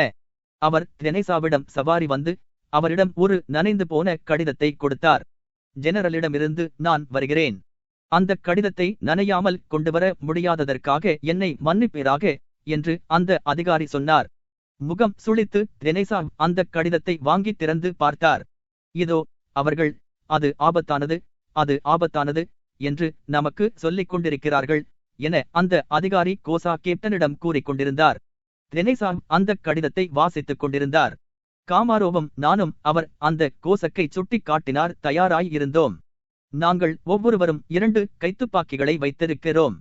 ஆனால் இது என்ன என்று அவர் அந்த பிரெஞ்சு கமார பையனை பார்த்ததும் கேட்டார். ஒரு கைதியா? நீங்கள் ஏற்கனவே நடவடிக்கையை ஆரம்பித்து விட்டீர்களா? நான் அவனிடம் பேசலாமா? ராஸ்டோல் பெட்டியா என்று அந்த கடிதத்தை படித்துக் கொண்டிருந்த தெனேசா கூச்சலிட்டார். நீ யார் என்பதை ஏன் என்னிடம் சொல்லவில்லை என்று கேட்டு அந்த சிறுவனை பார்த்து புன்னகை கொண்டு தமது கையை நீட்டினார். அந்த அதிகாரிதான் பெட்டியா ராஸ்டான். வழி முழுவதும் ஒரு வயது வந்த மனிதருக்கு தகுந்த முறையில், ஒரு அதிகாரிக்கு தகுந்த முறையில் தெரேசாவுடன் எம்மாதிரி பழக வேண்டுமென்பதைப் பற்றி பெட்டியா யோசித்துக் கொண்டே வந்தார். முன்னால் உள்ள பழக்கத்தை குறைப்பிடாமலேயே இருக்க வேண்டுமென்று அவர் நினைத்தார். ஆனால் தெரேசா அவரை பார்த்து புன்முறுவல் கொண்டதும் பெட்டியாவின் முகம் ஒளிர்விட்டது. மகிழ்ச்சியினால் நாணி முகம் சிவந்தார். உத்தியோக முறையில் எப்படி இருக்க வேண்டுமென்று நாம் நினைத்து வந்தாரோ அதை மறந்துவிட்டார். வியால்மா பக்கத்தில் நடந்த போரில் தாம் கலந்து கொண்டதை அவர் சொல்ல ஆரம்பித்தார். ஒரு குதிரை வீரர் அங்கே எம்மாதிரி வீரத்தனமாக நடந்து கொண்டார் என்பதைப் பற்றியும் அவர் சொன்னார். நல்லது, நான் உண்மை பார்ப்பதற்காக சந்தோஷம் அடைகிறேன் என்று தெரேசா இடைமறித்து கூறினார். அவருடைய முகம் மீண்டும் கவலை தோன்றிய தோற்றத்தோடு காணப்பட்டது. மைக்கேல் போ லைட்டிச் என்று அவர் அந்த கோசா கெட்பனை பார்த்துச் சொன்னார். மீண்டும் இந்த கடிதம் அந்த ஜெர்மானியரிடம் இருந்து வந்திருக்கிறது. பெட்டியாவை சுட்டிக்காட்டி இவர் அவரிடம் சேவை செய்கிறார் என்று சொன்னார். முன்பே தம்முடன் தெரேசா சேர்ந்து போக்குவரத்து வண்டிகளை தாக்க வேண்டுமென்று ஒரு ஜெர்மன் ஜெனரல் கேட்டுக்கொண்டிருந்தார். அதையேதான் திரும்பவும் இந்த கடிதத்தில் அவர் கேட்கிறார் என்று தெரேசா சொன்னார். நாம் நாளை செய்யாவிட்டால் அவர் நம்மிடமிருந்து இந்த இரையை பிடுங்கிக் கொள்வார் என்று தெரேசா கூறினார். அந்த கோசா கேப்டனிடம் தெரேசா பேசிக் கொண்டிருந்த போது பெட்டியாவுக்கு தெரேசாவின் கனிவில்லாத கூறலானது தம்முடைய கால் சட்டையை நனைந்திருந்தபடியால் ஏற்பட்டிருக்கும் என்று தோன்றியது. ஆகவே அந்த கால் சட்டையை தம்முடைய பெரிய கோட்டிற்கு கீழே இழுத்து விட்டுக் கொண்டார். அப்படிச் செய்யும்போது இராணுவ தோரணையை விடாமல் காட்டிக் கொண்டிருந்தார். மேன்மை தங்கியவரே, நீர் ஏதாவது உத்தரவு கொடுக்கிறீரா என்று அவர் தெரேசாவிடம் கேட்டார். அப்படி கேட்டபோது தம்முடைய கையை நெற்றியில் வைத்து சல்யூட் செய்தார். மீண்டும் ஒரு ஜெனரலுக்கும் உதவியாளருக்கும் உள்ள உறவைப் போல அவர் நடிக்க ஆரம்பித்தார். அல்லது நான் இங்கே மேன்மை தங்கியவருடன் இருக்கலாமா? உத்தரவுகளா என்று தெரேசா சிந்தனையோடு திருப்பிச் சொன்னார். நாளை வரையில் நீர் இங்கே தங்கியிருக்க முடியுமா? ஓ, தயவு செய்யுங்கள், நான் உம்முடன் தங்கியிருக்கலாமா என்று பெட்டியா கேட்டார். ஆனால் அந்த ஜெனரல் உம்மிடம் என்ன சொன்னார்? உடனே திரும்பி வரவேண்டும் என்று சொன்னாரா என்று தெரேசா கேட்டார். பெட்டியா நாணி முகம் சிவந்தார். அவர் எனக்கு ஒரு உத்தரவும் கொடுக்கவில்லை. உம்முடன் தங்கலாம் என்று நான் நினைக்கிறேன் என்று மீண்டும் கேள்விக்குறியோடு கேட்டார். நல்லது, ரொம்ப சரி என்று தெரேசா பதில் அளித்தார். காட்டுக்குள் காவல்காரன் குடிசைக்கு பக்கத்தில் முன்னால் ஏற்பாடு செய்திருந்த இடத்திற்கு ஒரு கோஷ்டி போக வேண்டுமென்று அவர் உத்தரவிட்டார். ஒரு உதவியாளரின் கடமைகளை செய்து கொண்டிருந்த அந்த கிர்கிக் குதிரை மீது அமர்ந்திருந்த அதிகாரியிடம் தோலாகா எங்கே இருக்கிறார் என்றும் அவர் அன்று மாலை வர முடியுமா என்றும் பார்த்து வரும்படி அனுப்பினார். தாமும் தம்முடன் கோசா கேப்டனும் பெட்டியாவும் அந்த காட்டின் கோடி வரையில் போவது என்று உத்தேசித்திருந்தார். அந்த காட்டின் கோடி ஷாம்ஷெவா என்ற இடம் வரையில் நீண்டிருந்தது. அங்கே தங்கியிருந்த பிரெஞ்சு முகாமை பார்க்க விரும்பினார். அதைத்தான் மறுநாள் அவர்கள் தாக்குவதாக திட்டம் போட்டிருந்தார்கள். நல்லது, பழைய பேர்வழியே என்று அவர் அந்த விவசாய வழிகாட்டியிடம் பேசினார். ஷாம்ஷெவாவுக்கு எங்களை வழிகாட்டி அழைத்துச் செல்வாயாக டோட். தெரேசாவும் பெட்டியாவும் கோசா கேப்டனும் சில கோசாக்குகளுடனும் கைதியை வைத்துக் கொண்டிருந்த குதிரை வீரருடனும் இடது பக்கமாக இருந்த கணவாயை தாண்டி அந்த காட்டின் ஓரத்திற்கு சவாரி போனார்கள். 14.5 மழை நின்றது. மூடு பனி விழுந்திருந்தது. மழை துளிகள் மரங்களில் இருந்து உதிர்ந்து கொண்டிருந்தன. தெரேசா, கோசா கேப்டன், பெட்டியா ஆகியோர் முனமாக சவாரி போனார்கள். அப்போது பின்னல் தொப்பி அணிந்திருந்த விவசாயி அவர்களுக்கு வழி காட்டிக் கொண்டு போனான். அவன் மரப்பட்டை ஜோடுகள் அணிந்திருந்தான். அங்கிருந்த மரவேர்கள் மீதும் நனைந்து போன இலைகள் மீதும் நடந்து அந்த காட்டின் ஓரத்திற்கு அவர்களை சப்தம் இல்லாமல் அழைத்துச் சென்றான். ஒரு மேட்டின் மீது அவன் ஏறி அங்கே நின்று தன்னை சுற்றி பார்த்தான். பின்னால் மரங்கள் அடர்த்தியில்லாமல் இருந்த ஒரு இடத்திற்கு போனான். ஒரு பெரிய ஒப் மரத்திடம் போனவுடன் அவன் அங்கே நின்று அவர்களை வரும்படி விசித்திரமாக கையை காட்டினான். தெரேசாவும் பெட்டியாவும் அவனிடம் போனார்கள். அந்த விவசாயி நின்று கொண்டிருந்த இடத்திலிருந்து அவர்களால் பிரெஞ்சுக்காரர்களை பார்க்க முடிந்தது. அந்த காட்டிற்கு அப்புறமாக ஒரு பள்ளச் சரிவில் தானிய வயல் இருந்தது. வலது பக்கத்தில் ஒரு செங்குத்தான கணவாய்க்கு அப்புறமாக ஒரு சிறிய கிராமம் இருந்தது. ஒரு மிராசுதாரரின் வீடு அழிந்த கூரையோடு காணப்பட்டது. அந்த கிராமத்தில், அந்த வீட்டில், அந்த தோட்டத்தில், கிணற்றுக்கு பக்கத்தில், குளத்துக்கு பக்கத்தில், இன்னும் உயரமாய் காணப்பட்ட தரையில், எல்லா இடங்களின் மீதும், பாலத்திலிருந்து அந்த கிராமத்திற்கு போகும் அந்த ரஸ்தா முழுவதிலும் கூட்டம் கூட்டமாக மனிதர்கள் அந்த பிரகாசமான மூடு பனியின் வழியாக காணப்பட்டார்கள். அவர்கள் காணப்பட்ட இடம் சுமார் 500 கிலோமீட்டர் தூரம் இருக்கும். ருஹியர்கள் அல்லாத அவர்கள் அவர்களுடைய குதிரைகளை பார்த்து கூச்சலிட்டுக் கொண்டு அந்த குன்றில் ஏறுவதற்காக குதிரைகளை விரட்டிக் கொண்டிருந்தார்கள். அவர்கள் ஒருவரை ஒருவர் அழைப்பது கூட தெளிவாக கேட்டது. அந்த கைதியை இங்கே கொண்டு வா என்று ரெனேசாம் தாழ்ந்த குரலில் கூறினார். ஆனால் தமது பார்வையை அந்த பிரெஞ்சுக்காரர்களிடமிருந்து அவர் எடுக்கவில்லை. ஒரு கோசா குதிரையில் இருந்து இறங்கி அந்த பையனை கீழே இறக்கிவிட்டு ரெனேசாவிடம் கொண்டு வந்தான். அந்த பிரெஞ்சு துருப்புகளை சுட்டிக்காட்டி அவர்கள் எந்த வகுப்பைச் சேர்ந்தவர்கள் என்று ரெனேசா அவனிடம் கேட்டார். அந்த சிறுவன் தன்னுடைய குளிர்ந்த கைகளை ஜேபிகளில் நுழைத்துக் கொண்டு தனது புருவங்களை உயர்த்தி ரெனேசாவை நோக்கினான். அவனுக்கு தெரிந்த விஷயங்களையெல்லாம் சொல்ல வேண்டுமென்று ஆசை இருந்த போதிலும் அவன் குழப்பமான பதில்களை சொல்லிக் கொண்டிருந்தான். அதாவது ரெனேசா என்ன கேட்டாலும் அதற்கு ஆமாம் என்று சொல்லிக் கொண்டிருந்தான்.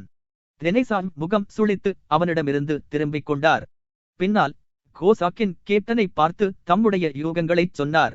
பெட்டியா வேகமாக தனது தலையை திருப்பினார்.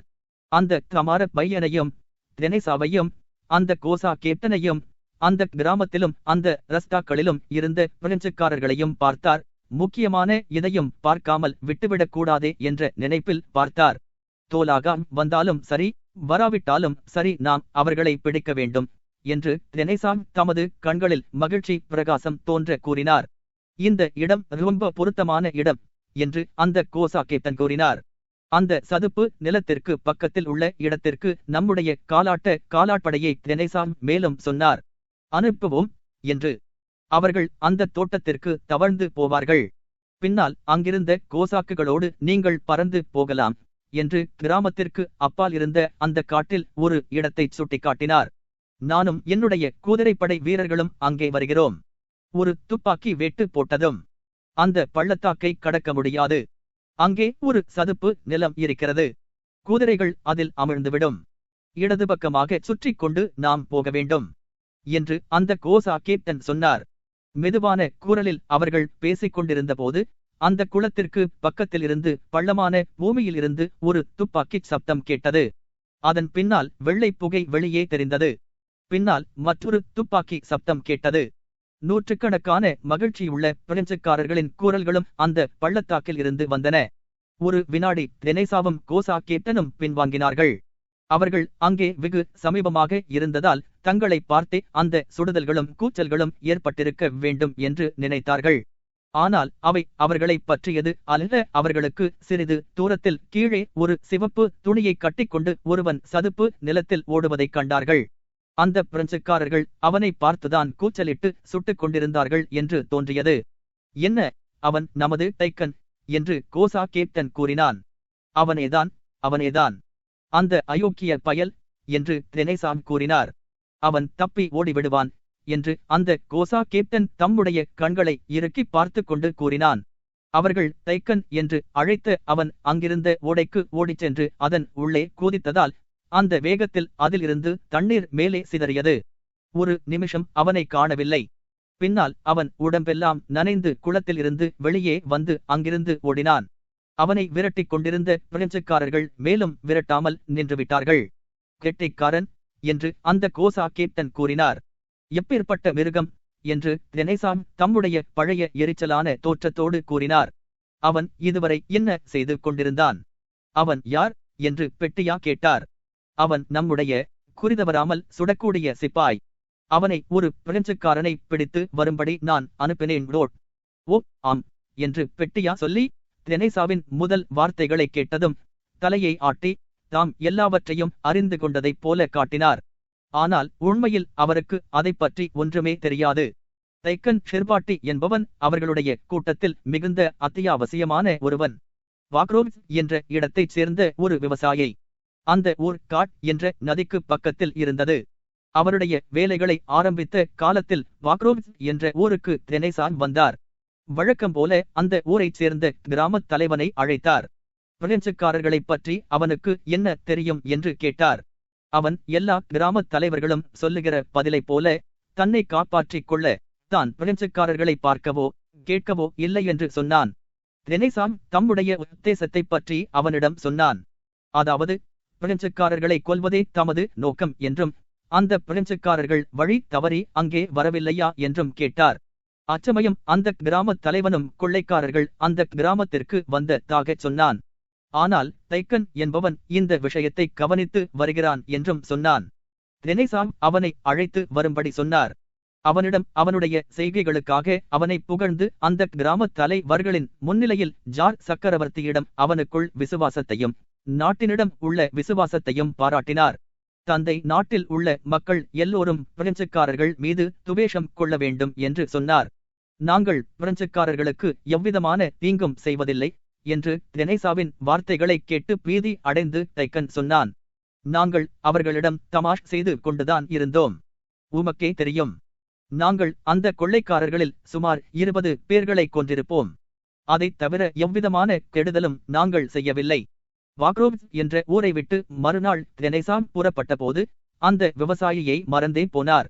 அச்சமயத்தில் அந்த விவசாயி அவருடைய கோஷ்டியில் வந்து சேர்ந்திருக்கிறான் என்றும் அதிலேயே தங்கியிருக்கும்படி அவன் கேட்டுக் கொள்ளுகிறான் என்றும் ரெனேசாவிடம் கூறினார்கள். அம்மாதிரியே அவன் இருக்கும்படி ரெனேசாம் உத்தரவிட்டார். அந்த கோஷ்டிக்கு வேண்டிய எடுபடி வேலைகளை முதலில் தைக்கன் கவனித்து வந்தான். அதாவது கணப்பு மூட்டங்கள் போடுவது, தண்ணீர் கொண்டு வருவது, செத்த குதிரைகளின் தோல்களை உரிப்பது, இம்மாதிரியான வேலைகளை செய்து வந்தான். ஆனால் அவனுக்கு அந்த கோஷ்டியினுடைய யுத்த காரியங்களில் மிகுந்த பிரியமிருக்கிறது என்பதை சீக்கிரமாக காட்டினான். இரவு நேரங்களில் அவன் எதிரிகளை கொள்ளையடிப்பதற்காக போவான். அவன் எப்போதுமே பிரெஞ்சுக்காரர்களின் துணிகளையும் ஆயுதங்களையும் கொண்டு வருவான். அவனிடம் சொல்லிய சமயங்களில் பிரெஞ்சுக்காரர்களை உயிரோடும் பிடித்து வருவான். ரெனேசாம் அவனை கஷ்டமான வேலைகளை செய்ய வேண்டாம் என்று சொல்லி தம்மோடு தாம் எங்கே போனாலும் அவனை அழைத்துச் சென்றார். கோசாக் படையில் அவனையும் சேர்த்து கொண்டார். குதிரை சவாரி செய்வதில் தைக்கனுக்கு விருப்பம் இல்லை.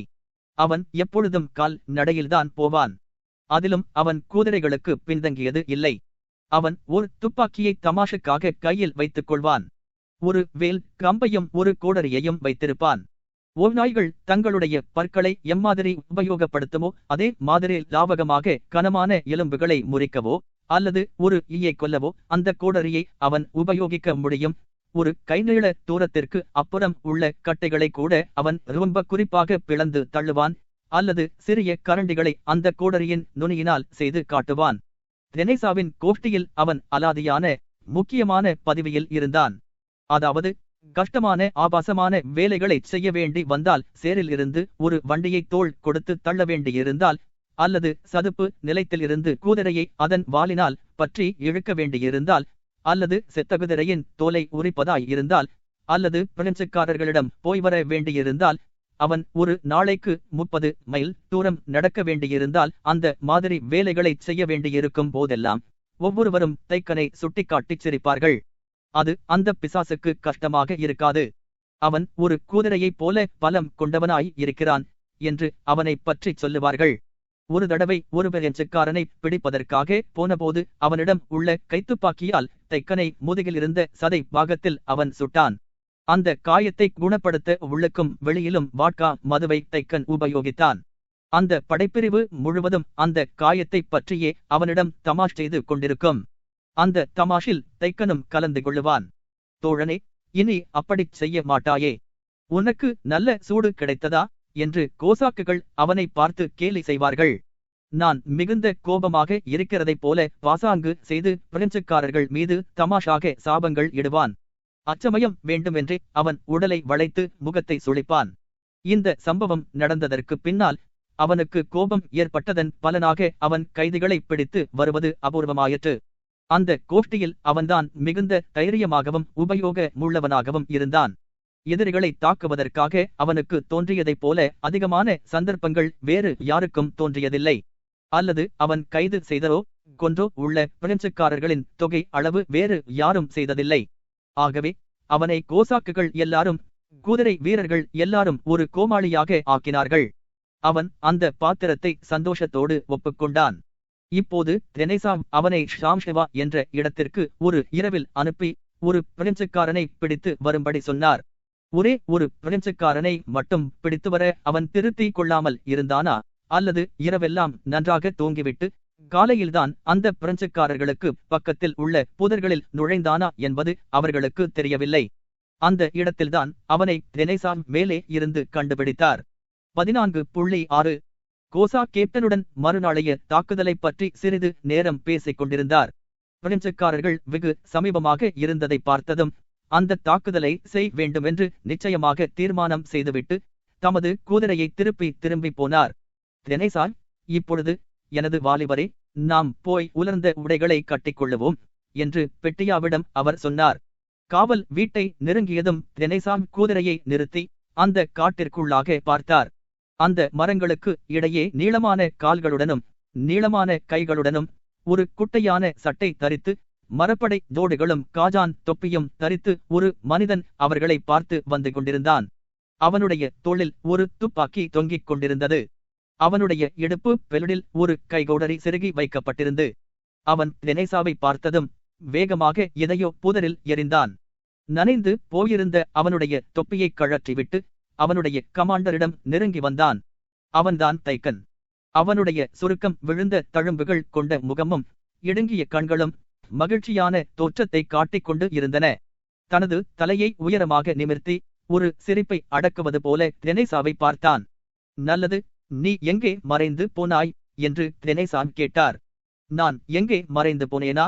பிரெஞ்சுக்காரர்களை பிடிப்பதற்காக நான் போனேன் என்று வேகமாக, தைரியமாக, மெதுவாக, ஆனால் இனிமையாக தைக்கன் பதில் அளித்தான். நீ எதற்காக அங்கே பகலில் போனாய்? நீ ஒரு கழுதை. நல்லது, நீ ஏன் ஒரு பிரெஞ்சுக்காரனை கொண்டு வரவில்லை? ஓ, நாம் ஒருவனை பிடித்தது உண்மை என்றான் தைக்கன். அவன் எங்கே? அதிகாலையில் அவனை முதல் காரியமாக நான் பிடித்தேன். நீரே பாரும் என்று தைக்கன் சொல்லி அவனுடைய கால்களை விரித்து காட்டினான். அவனை காட்டிற்குள் கொண்டு போனேன். அவன் உபயோகமில்லை என்று எனக்கு தோன்றியது. ஆகவே மற்றொருவனை பிடித்து வரவேண்டுமென்று நான் நினைத்தேன். ரோட், நீ பார்த்தாயா? எப்பேற்பட்ட அயோக்கியன் நான் நினைத்தபடியேதான் இருக்கிறது என்று கோசா கேப்டனிடம் தெரேசா கூறினார். நீ ஏன் அவனை கொண்டு வரவில்லை? அவனை கொண்டு வருவதால் என்ன பிரயோசனம் என்று தைக்கன் அவசரமாகவும் கோபமாகவும் இடைமறித்தான். அவன் உமக்கு பிடித்தமானவன் அல்ல. எப்பேற்பட்டவன் உமக்கு வேண்டுமென்று எனக்கு தெரியாதா? நீ எப்பேற்பட்ட மிருகமாயிருக்கிறாய். நல்லது ரோட், நான் மற்றொருவனை பிடிப்பதற்காக சென்றேன் என்று தைக்கன் மேலும் தொடர்ந்தான். நான் இம்மாதிரியாக அந்த காட்டிற்குள் ஊர்ந்து சென்று படுத்திருந்தேன். அவன் திடீரென்று லாவகமாக குப்புறப்படுத்து தான் எம்மாதிரி செய்தான் என்பதை காட்டினான். ஒருவன் அங்கே வந்தான். உடனே இம்மாதிரியாக அவனை பிடித்தேன். அவன் உடனே கூதித்தெழுந்தான். என்னுடைய கர்னலிடம் வா என்று அவனை அழைத்தேன். அவன் ஊளையிட ஆரம்பித்தான். திடீரென்று அங்கே 4 பேர் தோன்றினார்கள். அவர்கள் தங்களுடைய சிறிய உடைவாள்களோடு என்மீது பாய்ந்து வந்தார்கள். ஆங்கே நான் எனது கோடரியை எடுத்துக்கொண்டு அவர்களை பார்த்து, நீங்கள் என்ன செய்ய விரும்புகிறீர்கள் என்றும் கிறிஸ்து உங்களுடன் இருப்பாராக என்றும் சொன்னேன் என்று தைக்கன் கூச்சலிட்டு கோபமான சப்தத்தோடு தனது கைகளை ஆட்டி மார்பை விரித்து காட்டினான். ஆம், நீ எம்மாதிரியாக அந்த குட்டைகளில் ஓடினாய் என்பதை நாங்கள் குன்றின் உச்சியிலிருந்து பார்த்து கொண்டிருந்தோம் என்று அந்த கோசா கேப்டன் தம்முடைய பிரகாசமான கண்களை இடுக்கிக் கொண்டு சொன்னார். பெட்டியா சிரிக்க விரும்பினார். ஆனால் மற்றவர்கள் எல்லாரும் சிரிக்காமல் இருப்பதை கவனித்தார். அவர் வேகமாக தமது பார்வையை தைக்கனிடமிருந்து திருப்பி கோசா கேப்டனையும் தெரேசாவையும் நோக்கினார். இதற்கெல்லாம் என்ன அர்த்தம் என்பது அவருக்கு புரியவில்லை. நீ முட்டாள் மாதிரி நடக்காதே என்று தெரேசா கோபமாக இருமிக் கொண்டு கூறினார். நீ ஏன் அந்த முதலாவது பேர்வழியை கொண்டு வரவில்லை? தைக்கன் ஒரு கையால் தனது முதுகையும் மற்றொரு கையால் தனது தலையையும் சொரிந்தான். திடீரென்று அவனுடைய முகம் முழுவதும் விரிந்து அசட்டுத்தனமாக பல்லை காட்டினான். அவனுடைய பல்வரிசையில் ஒன்று காணப்படவில்லை. அதனால்தான் அவனை ஷெர்பாட்டி ஒரு பல் இல்லாதவன் என்று அழைத்தார்கள். தெரேசா புன்னகை கொண்டார். பெட்டியா பலமாக மகிழ்ச்சியோடு சிரித்தார். அந்த சிரிப்பில் தைக்கனும் சேர்ந்து கொண்டான். ஓ, அவன் ஒன்றுக்கும் உபயோகமில்லாத ஒரு சிப்பாய் என்றான் தைக்கன். அவனுடைய ஆடைகள் எல்லாம் மோசமானவை. அவனை எப்படி நான் இங்கே கொண்டு வருவேன்? மேன்மை தங்கியவரே, அது உண்மை அவமரியாதை செய்வதாயிருக்கும். அவனே தான் ஒரு ஜெனரலின் மகன் என்றும் தான் வரமுடியாதென்றும் சொன்னான் லோட். நீ ஒரு மிருகம் என்றார் தெரேசா. நான் அவனை கேள்வி கேட்க விரும்பினேன் லோட். நான் அவனை கேள்வி கேட்டேன் என்றான் டைக்கன். அவனுக்கு அதிகமாக எதுவும் தெரியாது என்று சொன்னான். அவன் மாதிரி ஏராளமான பேர்கள் இருப்பதாகவும் எல்லாரும் சிப்பாய்கள் என்ற பேரில் இருப்பதைத் தவிர வேறு ஒன்றும் தெரியாதவர்கள் என்றும் அவன் சொன்னான். அவர்களை பார்த்து பலமாய் கூச்சலிட்டால் போதும் என்றும் உடனே அவர்கள் எல்லாரையும் அம்மாதிரியாக கைப்பற்றி விடலாம் என்றும் அவன் சொன்னான் என்று டைக்கன் கூறி முடித்தான். மகிழ்ச்சியோடும் உறுதியோடும் தெரேசாவின் கண்களை பார்த்தான். உனக்கு 100 கசையடிகள் கொடுப்பேன். அதுதான் உன்னை முட்டாள் தனத்திலிருந்து காப்பாற்றும் என்று தெரேசா கடுமையாக பேசினார். நீர் ஏன் கோபமாய் இருக்கிறீர் என்று டைக்கன் ஆட்சேபனையோடு கேட்டான். நான் உமது பிரெஞ்சுக்காரர்களை பார்த்ததேயில்லை என்று நீர் நினைக்கிறீரா? இருட்டுகிற வரையில் பொறுத்திரும். எத்தனை பேர்களை வேண்டுமானாலும் யாரை வேண்டுமானாலும் உமக்கு கொண்டு வருகிறேன். 3 பேர் வேண்டுமானாலும் கொண்டு வருகிறேன் லோட். நல்லது, நாம் போகலாம் என்று தெரேசா சொல்லி அந்த காவல் வீட்டிற்கு போகிற வழி முழுவதும் கோபமாய் முகம் சுளித்து முனமாக சவாரி போனார். டைக்கன் பின்னால் போனான். கோசாக்குகள் அவனை கேலி செய்வதையும் அவனோடு சேர்ந்து சிரிப்பதையும் அவன் சில ஜோடுகளை புதர்களுக்குள் எரிந்ததைப் பற்றி கேட்டுக்கொண்டு வந்ததையும் பெட்டியா கவனித்தார். டைக்கனுடைய வார்த்தையை கேட்டு பெட்டியாவுக்கு ஏற்பட்ட சிரிப்பு அடங்கியதும் அவனுக்கு ஏற்பட்டிருந்த புன்னகை மாறியதும் இந்த டைக்கன் ஒருவனை கொன்றுவிட்டான் என்பதை பெட்டியா உணர்ந்தார். அவருடைய மனம் குழப்பமடைந்தது.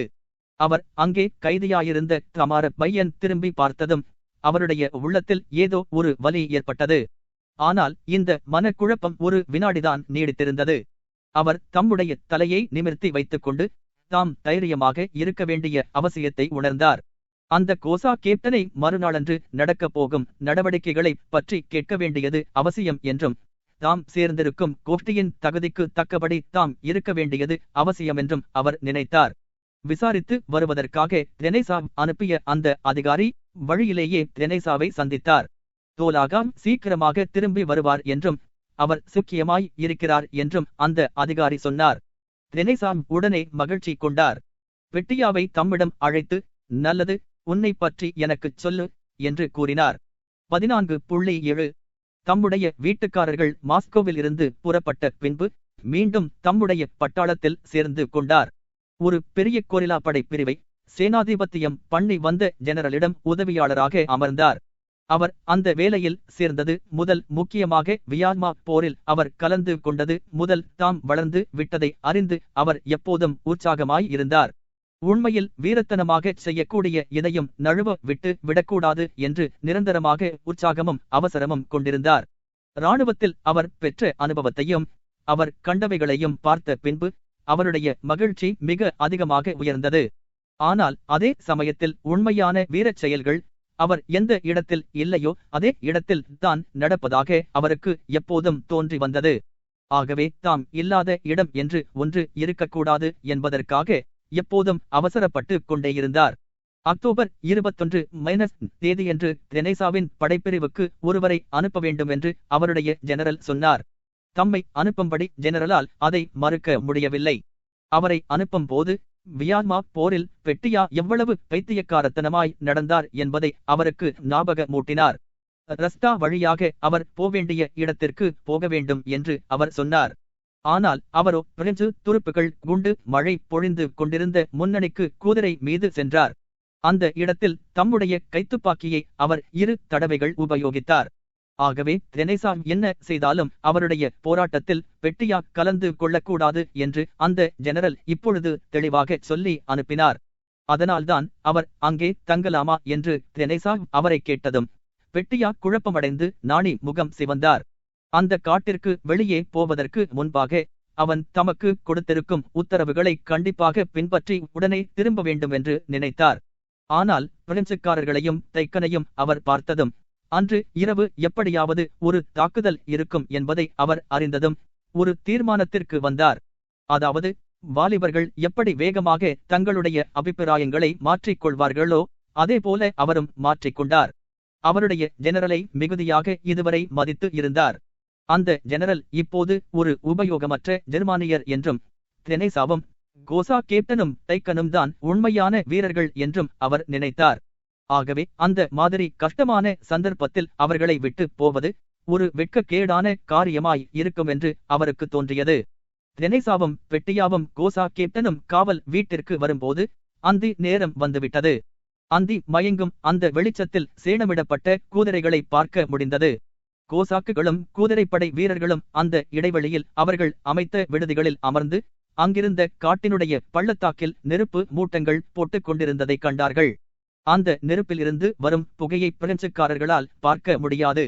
அந்த காவல் வீட்டின் ஆளோடியில் ஒரு கோசா தன்னுடைய கைச்சட்டையை மடக்கி விட்டுக்கொண்டு மாமிசத்தை வெட்டி கொண்டிருந்தான். தெரேசாவின் கூட்டத்தில் இருந்த 3 அதிகாரிகள் அந்த அறையில் ஒரு வாசல் கதவை மேஜைக்காக கொண்டு வந்தார்கள். பெட்டியா தம்முடைய நனைந்து போன உடைகளை கழற்றி அவற்றை காய வைக்கும்படி கொடுத்துவிட்டு அந்த டின்னர் மேஜை அமைப்பதில் அங்கிருந்த அதிகாரிகளுக்கு உதவி செய்ய ஆரம்பித்தார். 10 நிமிஷங்களில் அந்த மேஜை தயாராயிற்று. அதன் மீது ஒரு துணியை விரித்தார்கள். அந்த மேஜை மீது வாட்கா மதுவம், ஒரு புட்டியும் வெள்ளை ரொட்டியும் வறுக்கப்பட்ட இறைச்சியும் உப்பும் இருந்தன. அந்த மேஜைக்கு முன்னால் அதிகாரிகளோடு அமர்ந்து தமது கைகளால் அந்த கொழுத்த உப்பு மாமிசத்தை பிய்த்தார். அதில் இருந்து கொழுப்பு கீழே வழிந்தது. எல்லோர் மீதும் அன்பு கொள்ளும் பரவசமான குழந்தை தன்மையில் பெட்டியா இருந்தார். ஆகவே மற்றவர்களும் அதே மாதிரி அன்பு கொண்டிருக்கிறார்கள் என்று அவர் நம்பினார். அப்படியானால் நீர் என்ன நினைக்கிறீர் வாசைலி திமிட்ரிச் என்று அவர் தெரேசாவை பார்த்து கேட்டார். நான் உம்முடன் ஒரு நாள் இங்கே தங்கலாமா என்று அவர் கேட்டுவிட்டு அவருடைய பதிலுக்கு எதிர்பார்த்திராமல் தம்முடைய கேள்விக்கு தாமே பதில் சொல்லிக் கொண்டார். கண்டுபிடிக்கும்படி என்னிடம் சொல்லியதை நீர் அறிவீர். நல்லது, நான் கண்டுபிடித்து கொண்டிருக்கிறேன். என்னை அதற்கு போகும்படி அனுமதி கொடும். முக்கியமான அந்த காரியத்தை செய்யும்படி அனுமதி கூடும். எனக்கு பரிசு எதுவும் வேண்டியதில்லை. ஆனால் எனக்கு தேவையானதெல்லாம். பெட்டியாதம்முடைய பற்களை கடித்துக்கொண்டு சுற்றிலும் பார்த்து தலையை பின்னால் சாய்த்து கைகளை ஆட்டினார். முக்கியமான அந்த விஷயத்தில் உன்னை விட வேண்டும் என்று தெரேசா ஒரு புன்முறுவலோடு அவர் சொல்லியதை திருப்பிச் சொன்னார். தயவு செய்து எதையாவது நான் நடத்திச் செல்லும்படி எனக்கு அனுமதி கொடும். அதனால் உண்மையிலேயே நான் நடத்திச் செல்வதாய் இருக்கட்டும். உமக்கு அதைப் பற்றி என்ன? உமக்கு ஒரு கத்தி வேண்டுமா என்று பக்கத்தில் இருந்த ஒரு அதிசாரி அந்த மாமிசத்தை துண்டு போட விரும்பியதைக் கண்டு கேட்டார். அவர் தம்முடைய மடக்கு கத்தியை அவரிடம் கொடுத்தார். அந்த அதிகாரி அந்த கத்தியை புகழ்ந்தார். தயவு செய்து அதை நீர் வைத்துக் கொள்ளும். அம்மாதிரி என்னிடம் இன்னும் பல இருக்கின்றன என்று பெட்டியா நாணி முகம் சிவந்து சொன்னார். கடவுளே, நான் மறந்து விட்டேன் என்று அவர் திடீரென்று கூச்சலிட்டார். என்னிடம் சில திராட்சை பழங்கள் இருக்கின்றன. விதை இல்லாத திராட்சை பழங்கள். எங்களிடம் புதிதாக ஒரு வியாபாரி வந்திருக்கிறான். அவனிடம் அம்மாதிரியான அபூர்வமான சாமான்கள் எல்லாம் இருக்கின்றன. நான் அதில் 10 பவுண்ட் வாங்கினேன்.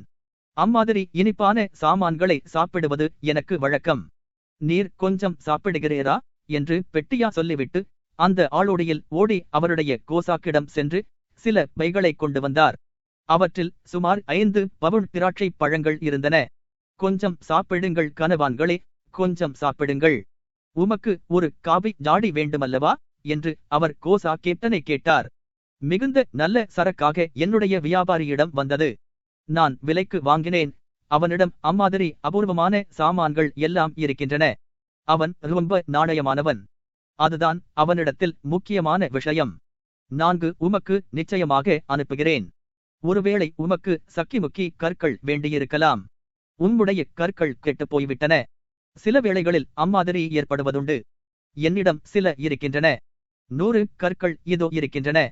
அவர் ஒரு பையை காட்டினார். நான் மிக மலிவாக வாங்கினேன். உமக்கு வேண்டியதை எடுத்துக் கொள்ளலாம். முழுவதும் வேண்டுமானாலும் எடுத்துக் கொள்ளலாம். பின்னால் திடீரென்று தாம் அதிகமாக பேசிவிட்டதாக மனம் குழம்பி பெட்டியா நாணி முகம் சிவந்து பேசுவதை நிறுத்தினார்.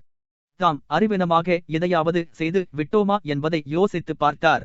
அன்று நடந்த காரியங்களையெல்லாம் அவர் நினைவு கூர்ந்த போது அந்த பிரெஞ்சு கமார பையனின் ஞாபகம் அவருக்கு வந்தது. நாம் இங்கே இருக்கிற நாம் மிகுந்த சுக்கியமாய் இருக்கிறோம். ஆனால் அவனைப் பற்றி என்ன? அவனை அவர்கள் எங்கே வைத்திருக்கிறார்கள்? அவனுக்கு சாப்பாடு போட்டார்களா? அவனுடைய மனம் புண்படும்படி அவர்கள் செய்தார்களா என்று அவர் நினைத்தார். ஆனால் அவர் சக்கிமுக்கி கல்லை பற்றி அதிகமாக பேசிவிட்டதால் மேலே பேசுவதற்கு பீதி கொண்டார். நான் ஒரு வேளை கேட்கலாம். ஆனால் அவர்கள் அவன் ஒரு பையன் தானே, அதனால்தான் அந்த பையன் மீது இரக்கம் கொள்ளுகிறான் என்று ஒருவேளை சொல்லலாம். நாளைய தினம் நான் ஒரு பையனா என்பதை அவர்களுக்கு நான் காட்டுவேன். அப்படி நான் கேட்டால் அது விசித்திரமாக இருக்குமா? நல்லது, பாதகமில்லை என்று பெட்டியா நினைத்து உடனே நாணி முகம் சிவந்து ஆவலோடு அந்த அதிகாரிகளை பார்த்தார். அவர்கள் கேலி செய்யும் தோரணையில் இருக்கிறார்களா என்பதை அறிந்து கொள்ள நோக்கிவிட்டு பேசினார். கைதியாக பிடிக்கப்பட்டிருக்கும் அந்த பையனை உள்ளே அழைத்து, அவனுக்கு உண்பதற்கு ஏதாவது கொடுக்கலாமா? ஒரு ஆமாம், பாவம் ஒரு சிறிய பையன் என்று தினேசான் சொன்னார். இம்மாதிரி பெட்டியா பேசியதில் வெட்கப்படக்கூடியது எதுவும் இல்லாதது போல அவர் காணப்பட்டார். அவனை உள்ளே அழையுங்கள். அவனுடைய பெயர் வின்சென்ட் பாஸ். அவனை கொண்டு வாருங்கள். நானே அவனை அழைக்கிறேன். ஆமாம், ஆமாம், அவனை அழைத்து வாரும். பாவம் சின்ன பையன் என்று தினேசான் மீண்டும் சொன்னார். தினேசான் இதைச் சொல்லும் போது பெட்டியா வாசலில் நின்று கொண்டிருந்தார். அவன் அந்த அதிகாரிகளை கடந்து தினேசாவிடம் நெருங்கிச் சென்றார்.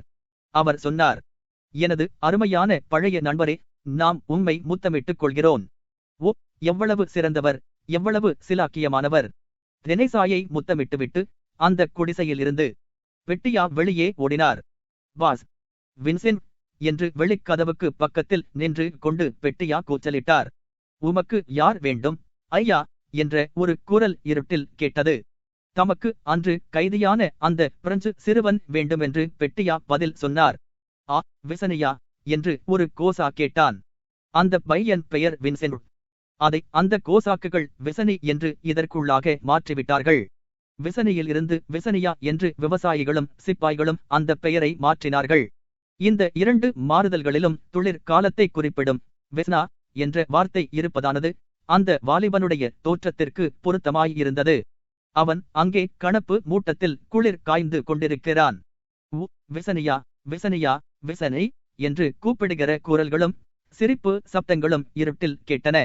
அவன் ஒரு புத்திசாலியான பையன் என்று பெட்டியாவுக்கு அருகில் நின்று கொண்டிருந்த ஒரு குதிரை வீரன் சொன்னான். சிறிது நேரத்திற்கு முன்னால்தான் அவனுக்கு உண்பதற்கு நாங்கள் சிறிது கொடுத்தோம். அவன் அகோர பசியோடு இருந்தான். ரோட் அந்த சேற்றில் ஓடி வருகிற காலடி சப்தம் இருட்டில் கேட்டது. அந்த தமார பையன் வாசலுக்கு பக்கத்தில் வந்தான். ஆ, நீதானா? உனக்கு உண்பதற்கு ஏதாவது வேண்டுமா?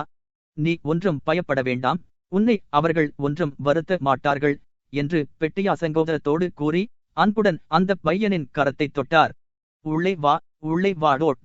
வந்தனம் ஐயா என்று அந்த தமார பையன் ஒரு நடுங்கும் குரலில் குழந்தைத்தனமான தொனியில் பேசினான்.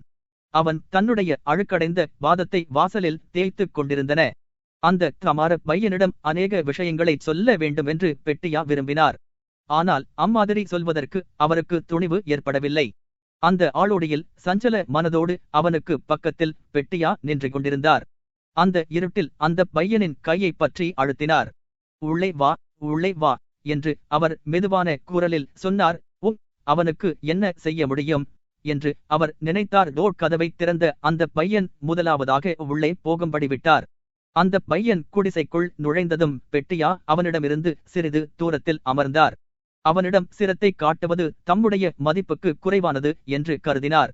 ஆனால் அவருடைய தேவியில் இருந்த பணத்தை விரல்களினால் தடவிக் கொண்டிருந்தார். அந்த பணத்தில் அந்த தமார பையனுக்கு கொஞ்சம் கொடுத்தால் அது கோமாளித்தனமாய் இருக்குமோ என்று அவர் நினைத்தார். 14.8 தோலாகாவின் விஜயத்தினால் அந்த தமார பையனிடம் பெட்டியாவுக்கு இருந்த கவனம் திரும்பியது. அந்த தமார பையனுக்கு சிறிது இறைச்சியையும் வாட்கா மதுவையும் தினைசாம் கொடுத்தார். அவனுக்கு ஒரு ருஷியக் கோட்டையும் அவர் கொடுத்தார். தம்முடைய கோஷ்டியிலேயே அவனை வைத்திருக்க வேண்டுமென்று, மற்ற கைதிகளோடு அவனை அனுப்பக்கூடாது என்றும் அவர் நினைத்தார்.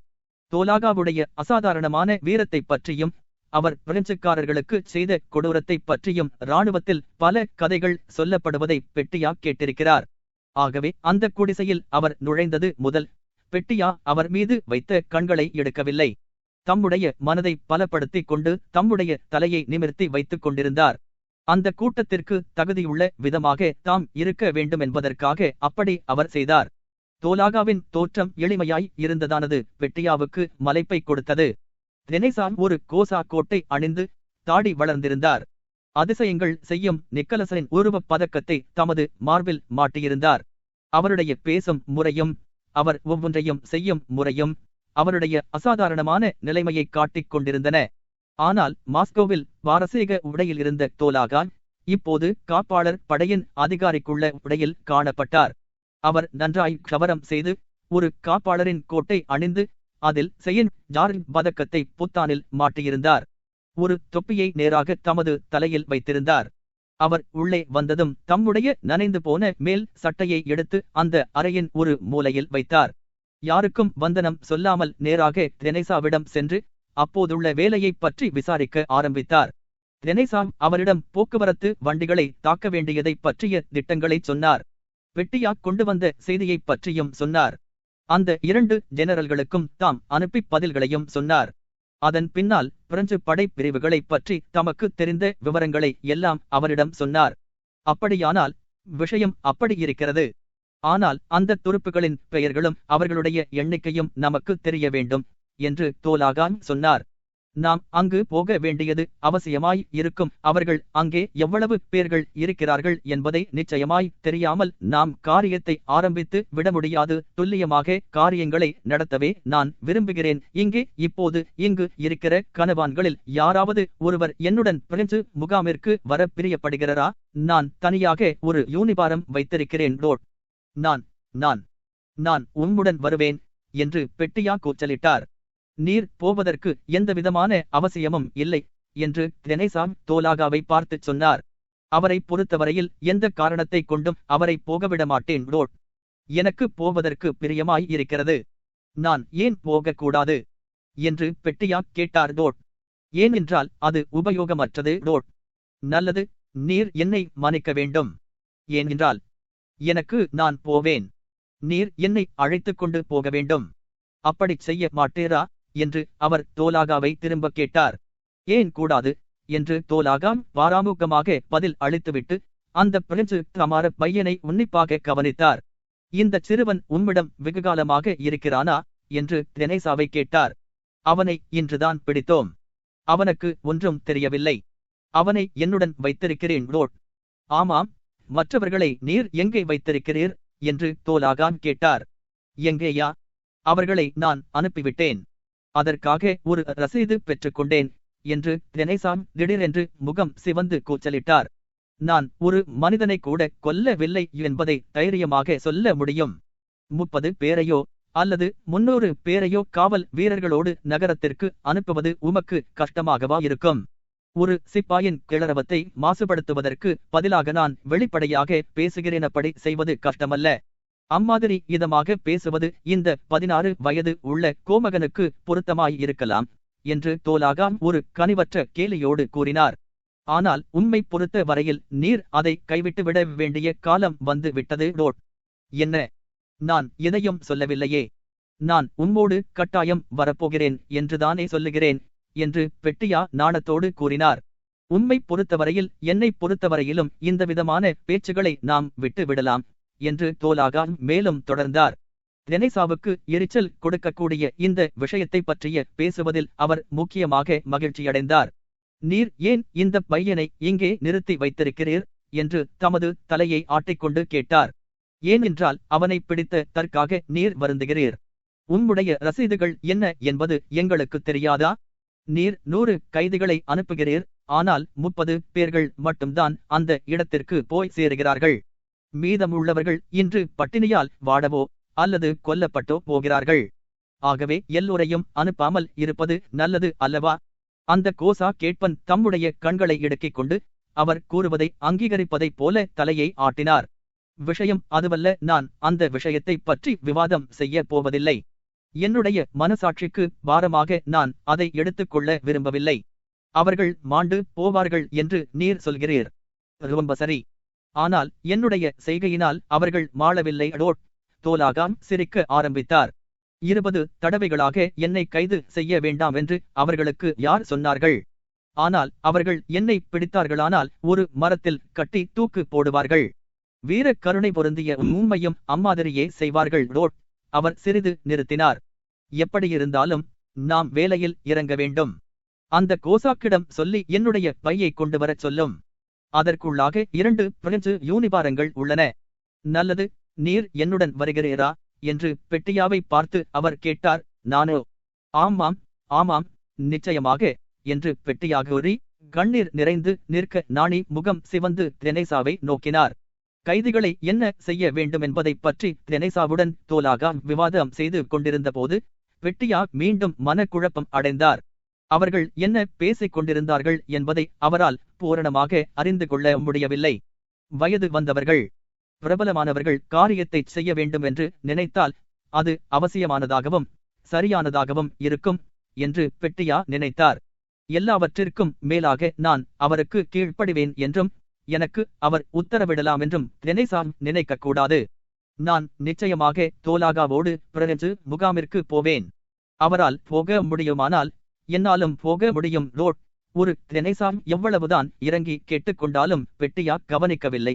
தமக்கும் ஒவ்வொன்றையும் சரியாய் செய்ய தெரியுமென்றும் தம்முடைய உயிருக்கு ஆபத்து வருவதைப் பற்றி தாம் எப்போதும் கவலைப்பட்டது இல்லை என்றும் அவர் சொன்னார். எதிரிகள் எவ்வளவு பேர் இருக்கிறார்கள் என்பது நமக்கு நிச்சயமாக தெரியாவிட்டால் நூற்றுக்கணக்கான உயிர்கள் அதை பொறுத்து தான் இருக்கிறது. நாமோ 2 தான் இருக்கிறோம். தவிரவும் நான் போக வேண்டுமென்று மிகவும் விரும்புகிறேன். நிச்சயமாக நான் போவேன். ஆகவே என்னை தடுக்க வேண்டாம். என்னை தடுத்தால் காரியங்கள் இன்னும் மோசமாகும் ரோட் என்று அவர் சொன்னார். 14.9 பிரெஞ்சு வெளிச்சட்டைகளையும் குல்லாய்களையும் தரித்த பின்பு பெட்டியாவும் தோலாகாவும் அந்த காட்டில் இருந்த வெட்ட வெளிக்குப் போனார்கள். அந்த இடத்தில் இருந்துதான் தெரேசா பிரெஞ்சு முகாமை வேவு பார்த்தார். நல்ல இருட்டில் அந்த காட்டில் இருந்து வெளிப்பட்டு கீழே உள்ள பள்ளத்திற்கு அவர்கள் இறங்கினார்கள். அந்த பள்ளத்திற்கு அடியில் போனதும் அவருடன் வந்து கொண்டிருந்த கோசாக்குகளை அங்கேயே தங்கியிருக்குமாறு சொல்லிவிட்டு அந்த பாதை வழியாக பாலத்திற்கு வேகமாக சவாரி போனார். பெட்டியா மிகுந்த பரபரப்போடு அவருக்கு பக்கத்தில் சவாரி போய்க் கொண்டிருந்தார். நம்மை அவர்கள் பிடித்தாலும் என்னை உயிரோடு அவர்களால் கைப்பற்ற முடியாது. ஏனெனில் என்னிடம் ஒரு சிறு கைத்துப்பாக்கி இருக்கிறது என்று பெட்டியா மெதுவான குரலில் சொன்னார். ருஷ்ய மொழியில் நீர் பேச வேண்டாம் என்று வேகமாக மெதுவான குரலில் தோலாகா சொன்னார். அந்த இருட்டில் அவர்களை ஒரு பாராக்காரன் யார் அங்கே போவது என்று அறைகூவினான். அவன் துப்பாக்கியை எடுக்கும் சப்தமும் கேட்டது. பெட்டியாவின் முகத்தில் இரத்தம் ஏறியது. அவர் தம்முடைய கைத்துப்பாக்கியை பற்றினார். நாங்கள் 6வது பட்டாளத்தைச் சேர்ந்தவர்கள் என்று தோலாகா பிரெஞ்சு மொழியில் பதில் சொன்னார். அவருடைய குதிரையை விரட்டவோ அல்லது மெதுவாக போகும்படி செய்யவோ இல்லை. அந்த பாலத்தில் கருப்பாக ஒரு காவல்காரன் நின்று கொண்டிருக்கிற உருவம் தோன்றியது. அடையாள பெயர் என்ன என்று அவன் பிரெஞ்சு மொழியில் கேட்டான். தோலாகா தமது குதிரையின் கடிவாளத்தை பிடித்தெழுத்து மெதுவாக முன்னேறினார்.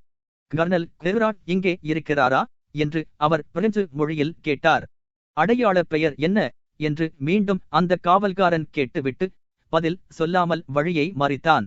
ஒரு அதிகாரி சுற்றி வரும்போது காவல் வீரர்கள் அடையாள மொழியை கேட்பதில்லை.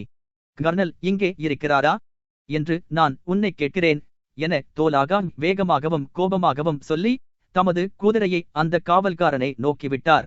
அந்த காவல்காரனின் பதிலுக்காக காத்துக் கொண்டிருக்காமல் தோலாகா நேராக அந்த சரிவில் தமது குதிரையை விட்டார்.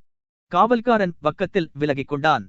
ரஸ்தாவை கடந்து வருகிற ஒருவனின் உருவத்தை பார்த்ததும் தோலாகா அவனை நிறுத்தி கமாண்டரும் அதிகாரிகளும் எங்கே இருக்கிறார்கள் என்று கேட்டார். அந்த மனிதன் ஒரு சிப்பாய். அவனுடைய முதுகில் ஒரு மூட்டையை தொங்க விட்டிருந்தான். அவன் தோலாகாவின் குதிரைக்கு பக்கமாக வந்து அதை தன் கையால் தொட்டான். சிநேகபாவமான முறையில் அந்த கமாண்டரும் அதிகாரிகளும் குன்றின் மேலே பண்ணையில் முற்றத்திற்கு வலது பக்கத்தில் அந்த மிராசுதாரின் வீட்டில் இருக்கிறார்கள் என்று கூறினான். அந்த ரஸ்தா வழியாக மேலே போனார்கள்.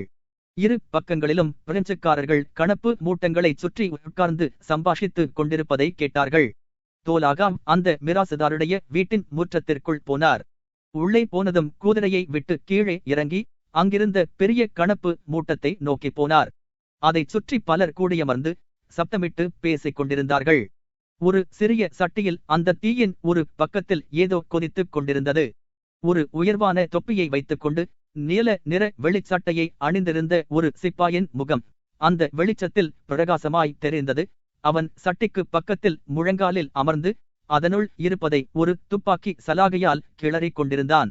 ஓ அவன் மிகுந்த கடினமான பேர் வழி என்று அந்த நெருப்புக்கு மற்றொரு பக்கத்தில் மறைவில் அமர்ந்திருந்த அதிகாரிகளில் ஒருவர் கூறினார். மேலே புறப்பட்டு போகும்படி அவர்களை அவர் செய்து விடுவார் என்று மற்றொருவர் சொல்லி சிரித்தார். தோலாகாவுடையவும் பெட்டியாவுடையவும் காலடிகளை கேட்டு தங்கள் குதிரைகளை அந்த கணப்பு மூட்டத்தை நோக்கி நடத்தி வந்து கொண்டிருப்பதை பார்த்ததும் அங்கே பேசிக் கொண்டிருந்த இருவரும் முனமானார்கள். வணக்கம் கனவான்களே என்று தெளிவாகவும் உரக்கவும் தோலாகாம் கூறினார். அந்த நெருப்பிற்கு அப்புறமாக இருளில் உட்கார்ந்திருந்த அதிகாரிகளிடம் ஒரு பரபரப்பு ஏற்பட்டது. உயரமான கழுத்தையுடைய ஒரு அதிகாரி அந்த நெருப்பைச் சுற்றி தோலாகாவிடம் வந்தார். கிளிமென், நீர்தானா என்று அவர் கேட்டார். எங்கே? ஆனால் தம்முடைய தவறை உணர்ந்து கொண்டதும் அவர் பேச்சை நிறுத்தினார். முகத்தை சுளித்து ஒரு அந்நியரைப் போல தோலாகாவுக்கு வணக்கம் கூறினார். என்ன வேண்டுமென்று கேட்டார். தாமும் தம்முடைய தோழரும் தங்களுடைய பட்டாளத்தோடு சேர்ந்து கொள்ளுவதற்கு முயற்சி செய்வதாகவும் 6வது பட்டாளம் எங்கே இருக்கிறது என்பதை அவர்களில் யாராவது அறிவார்களா என்றும் தோலாகான் கேட்டார். ஆனால் அங்கிருந்தவர்கள் யாருக்கும் எதுவும் தெரியாது. அந்த அதிகாரிகள் தோலாகாவையும் தம்மையும் சந்தேகத்தோடும் விரோதத்தோடும் பார்ப்பதாக பெட்டியா நினைத்தார். சில வினாடிகள் எல்லோரும் முனமாக இருந்தார்கள். மாலை சூப் கிடைக்கும் என்று நீர் நிலனப்பேரானால் நீர் தாமதமாக வந்து விட்டீர் என்று அந்த நெருப்பிற்கு பின்னால் இருந்து சிரிப்பை அடக்கிக் கொண்டு ஒரு குரல் கூறியது. தங்களுக்கு பசியில்லை என்றும் அந்த இரவிலேயே இன்னும் மேலே போக விரும்புவதாகவும் தோலாகான் சொன்னார். அவர் தம்மிடமுள்ள குதிரைகளை அந்த பாத்திரத்தை கலக்கிக் கொண்டிருந்த சிப்பாயிடம் ஒப்புவித்துவிட்டு அந்த நெருப்பிற்கு பக்கத்தில் நீண்ட கழுத்துள்ள அதிகாரிக்கு அருகாமையில் சம்மணம் போட்டு உட்கார்ந்தார். அந்த அதிகாரி தோலாகாவிடமிருந்து தமது பார்வையை எடுக்கவில்லை. அவர் மீண்டும் தோலாகான் எந்த பட்டாளத்தைச் சேர்ந்தவர் என்று கேட்டார். அவர் கேட்டதை தாம் காதில் வாங்கிக் கொள்ளாதது போல் தோலாகான் பதில் சொல்லாமல் இருந்தார். ஆனால் ஒரு சிறிய பிரெஞ்சு சுங்கானை தமது ஜேபியிலிருந்து எடுத்து பற்ற வைத்துக் கொண்டு இன்னும் எவ்வளவு தூரம் போனால் கோசாக்கினுடைய தொந்தரவில்லாமல் இருக்கும் என்று அந்த அதிகாரிகளை கேட்க ஆரம்பித்தார். அந்த திருடர்கள் எல்லா இடங்களிலும் இருக்கிறார்கள் என்று நெருப்பிற்கு பின்னால் இருந்த அந்த அதிகாரி கூறினார். பட்டாளத்தின் வரிசையில் இருந்து பிரிந்து போன தம்மையும் தமது தோழரையும் போன்றவர்களுக்குத்தான் கோசாக்குகளிடமிருந்து ஆபத்து ஏற்படும் என்று தோலாகான் கூறினார். ஆனால் பெரிய படைப்பிரிவுகளை அவர்கள் தாக்கத் துணிய மாட்டார்கள் என்று நினைக்கிறேன் என்று அவர் கேள்விக்குறியோடு பேசினார். ஒருவரும் பதில் சொல்லவில்லை. நல்லது, இப்போது அவர் வந்துவிடுவார் என்று அந்த நெருப்பிற்கு பக்கத்தில் நின்று கொண்டிருந்த பெட்டியா இவர்களுடைய பேச்சை கவனித்து கொண்டிருந்த போது நினைத்தார். ஆனால் தோலாகான் தாம் விட்டுவிட்ட உரையாடலை மீண்டும் தொடர்ந்தார். அந்த பட்டாளத்தில் எத்தனை பேர்கள் இருக்கிறார்கள் என்றும் எத்தனை பட்டாளங்கள் இருக்கிறார்கள் என்றும் எத்தனை கைதிகள் இருக்கிறார்கள் என்றும் நேரடியாக கேட்க ஆரம்பித்தார். அந்த படைப்பிரிவோடு இருக்கிற ருச்சிய கைதிகளை பற்றி கேட்டபோது தோலாகான் சொன்னார். இந்த பிரேதங்களை இழுத்து கொண்டு போவது என்பது ஒரு அருவருப்பான வேலை. இந்த குப்பைகளை சுட்டு தள்ளுவது நன்றாய் இருக்கும் என்று சொல்லிவிட்டு பலமாக சிரித்தார். பெட்டியாவுக்கு இது ஆச்சரியமாக இருந்தது. உடனே தங்களுடைய வேஷங்களை பிரெஞ்சுக்காரர்கள் கண்டு பிடித்து விடுவார்கள் என்று பெட்டியா நினைத்தார். தம்மையறியாமலேயே அந்த கணப்பு மூட்டத்தில் இருந்து ஒரு அடி பின் வாங்கினார். தோலாகாவின் சிரிப்பிற்கு ஒருவரும் பதில் சொல்லவில்லை. அங்கே ஒரு வெளிக்கோட்டை போர்த்திக் கொண்டு படுத்திருந்த பிரெஞ்சு அதிகாரியை அவர்களை பார்க்கவில்லை. அவர் எழுந்து தம்முடைய தோழரிடம் எதையோ மெதுவான குரலில் பேசினார். தோலாகான் எழுந்து தம்முடைய குதிரைகளை ஒப்புவித்த சிப்பாயை அழைத்தார். அவர்கள் தமது குதிரைகளை கொண்டு வருவார்களா மாட்டார்களா என்று பெட்டியா நினைத்தார். திடீரென்று ஏற்பட்ட உள்ளுணர்ச்சியோடு தோலாகாவிடம் நெருங்கினார். குதிரைகள் கொண்டு வரப்பட்டன. வணக்கம் கனவான்களே என்று தோலாகான் சொன்னார். நல் இரவு என்று சொல்ல பெட்டியா விரும்பினார். ஆனால் ஒரு வார்த்தை கூட பேச முடியவில்லை. அந்த அதிகாரிகள் எல்லாரும் ஒன்றாய் ஏற்பேல்ஜே மெதுவான குரலில் பேசிக் கொண்டிருந்தார்கள். தோலாகாவுடைய குதிரை நேராக நிற்காமல் இருந்தபடியால் தோலாகா அதன் மீது ஏறுவதற்கு சிறிய நேரமாயிற்று. பின்னால் அந்த முற்றத்தில் இருந்து கால்நடை வேகத்தில் வெளியே போனார். பெட்டியா அவருக்கு பக்கத்தில் சவாரி போனார்.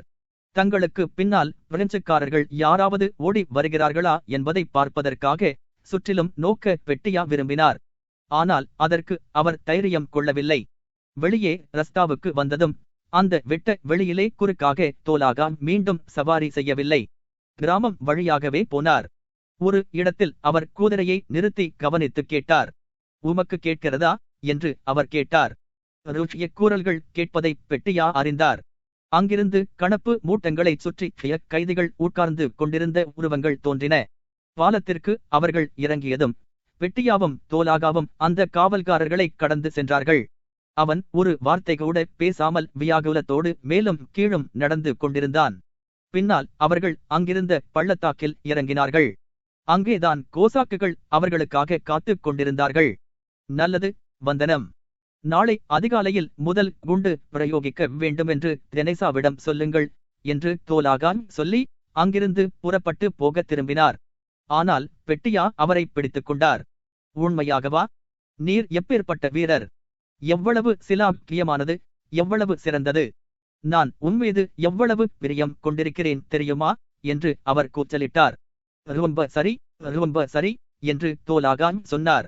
ஆனால் பெட்டியா அவரை போக விடவில்லை. அந்த இருட்டில் பெட்டியா தம்மிடம் நெருங்கி வந்து தம்மை முத்தமிட விரும்புகிறார் என்பதை தோலாகான் பார்த்தார். தோலாகான் அவரை முத்தமிட்டார். சிரித்துக் கொண்டு தமது குதிரையை திருப்பி அந்த இருட்டில் மறைந்து போனார். 14.10 காவல்காரன் வீட்டிற்கு திரும்பிய பின்பு ஆளோடியில் தெனேசாவை பெட்டியா கண்டார். பெட்டியாவின் வரவை எதிர்பார்த்து தெனேசா கவலையும் பரபரப்பும் கொண்டிருந்தார். பெட்டியாவை போகும்படி விட்டதற்காக தம்மையே வருத்தப்பட்டுக் கொண்டிருந்தார். கடவுளுக்கு நன்றி என்று அவர் கூச்சலிட்டார். ஆமாம், கடவுளுக்கு நன்றி என்று திரும்பவும் சொன்னார். பெட்டியாவின் பரபரப்பான விஷயங்களை கேட்டதும் அவர் அம்மாதிரி திருப்பிச் சொன்னார். ஆனால் உண்மை பிசாசு பிடிக்க உம்மால் தொடரும். தயவு செய்து எங்களுடன் இணைந்து கொள்ளுங்கள், மற்றவர்களுடன் பகிர்ந்து கொள்ளுங்கள், செய்தி மணியை அழுத்துங்கள். உங்கள் ஆதரவு மட்டுமே இதைத் தொடர்வதற்கு ஊக்கமளிக்கும். அன்புடன், தியாகலிங்கம்.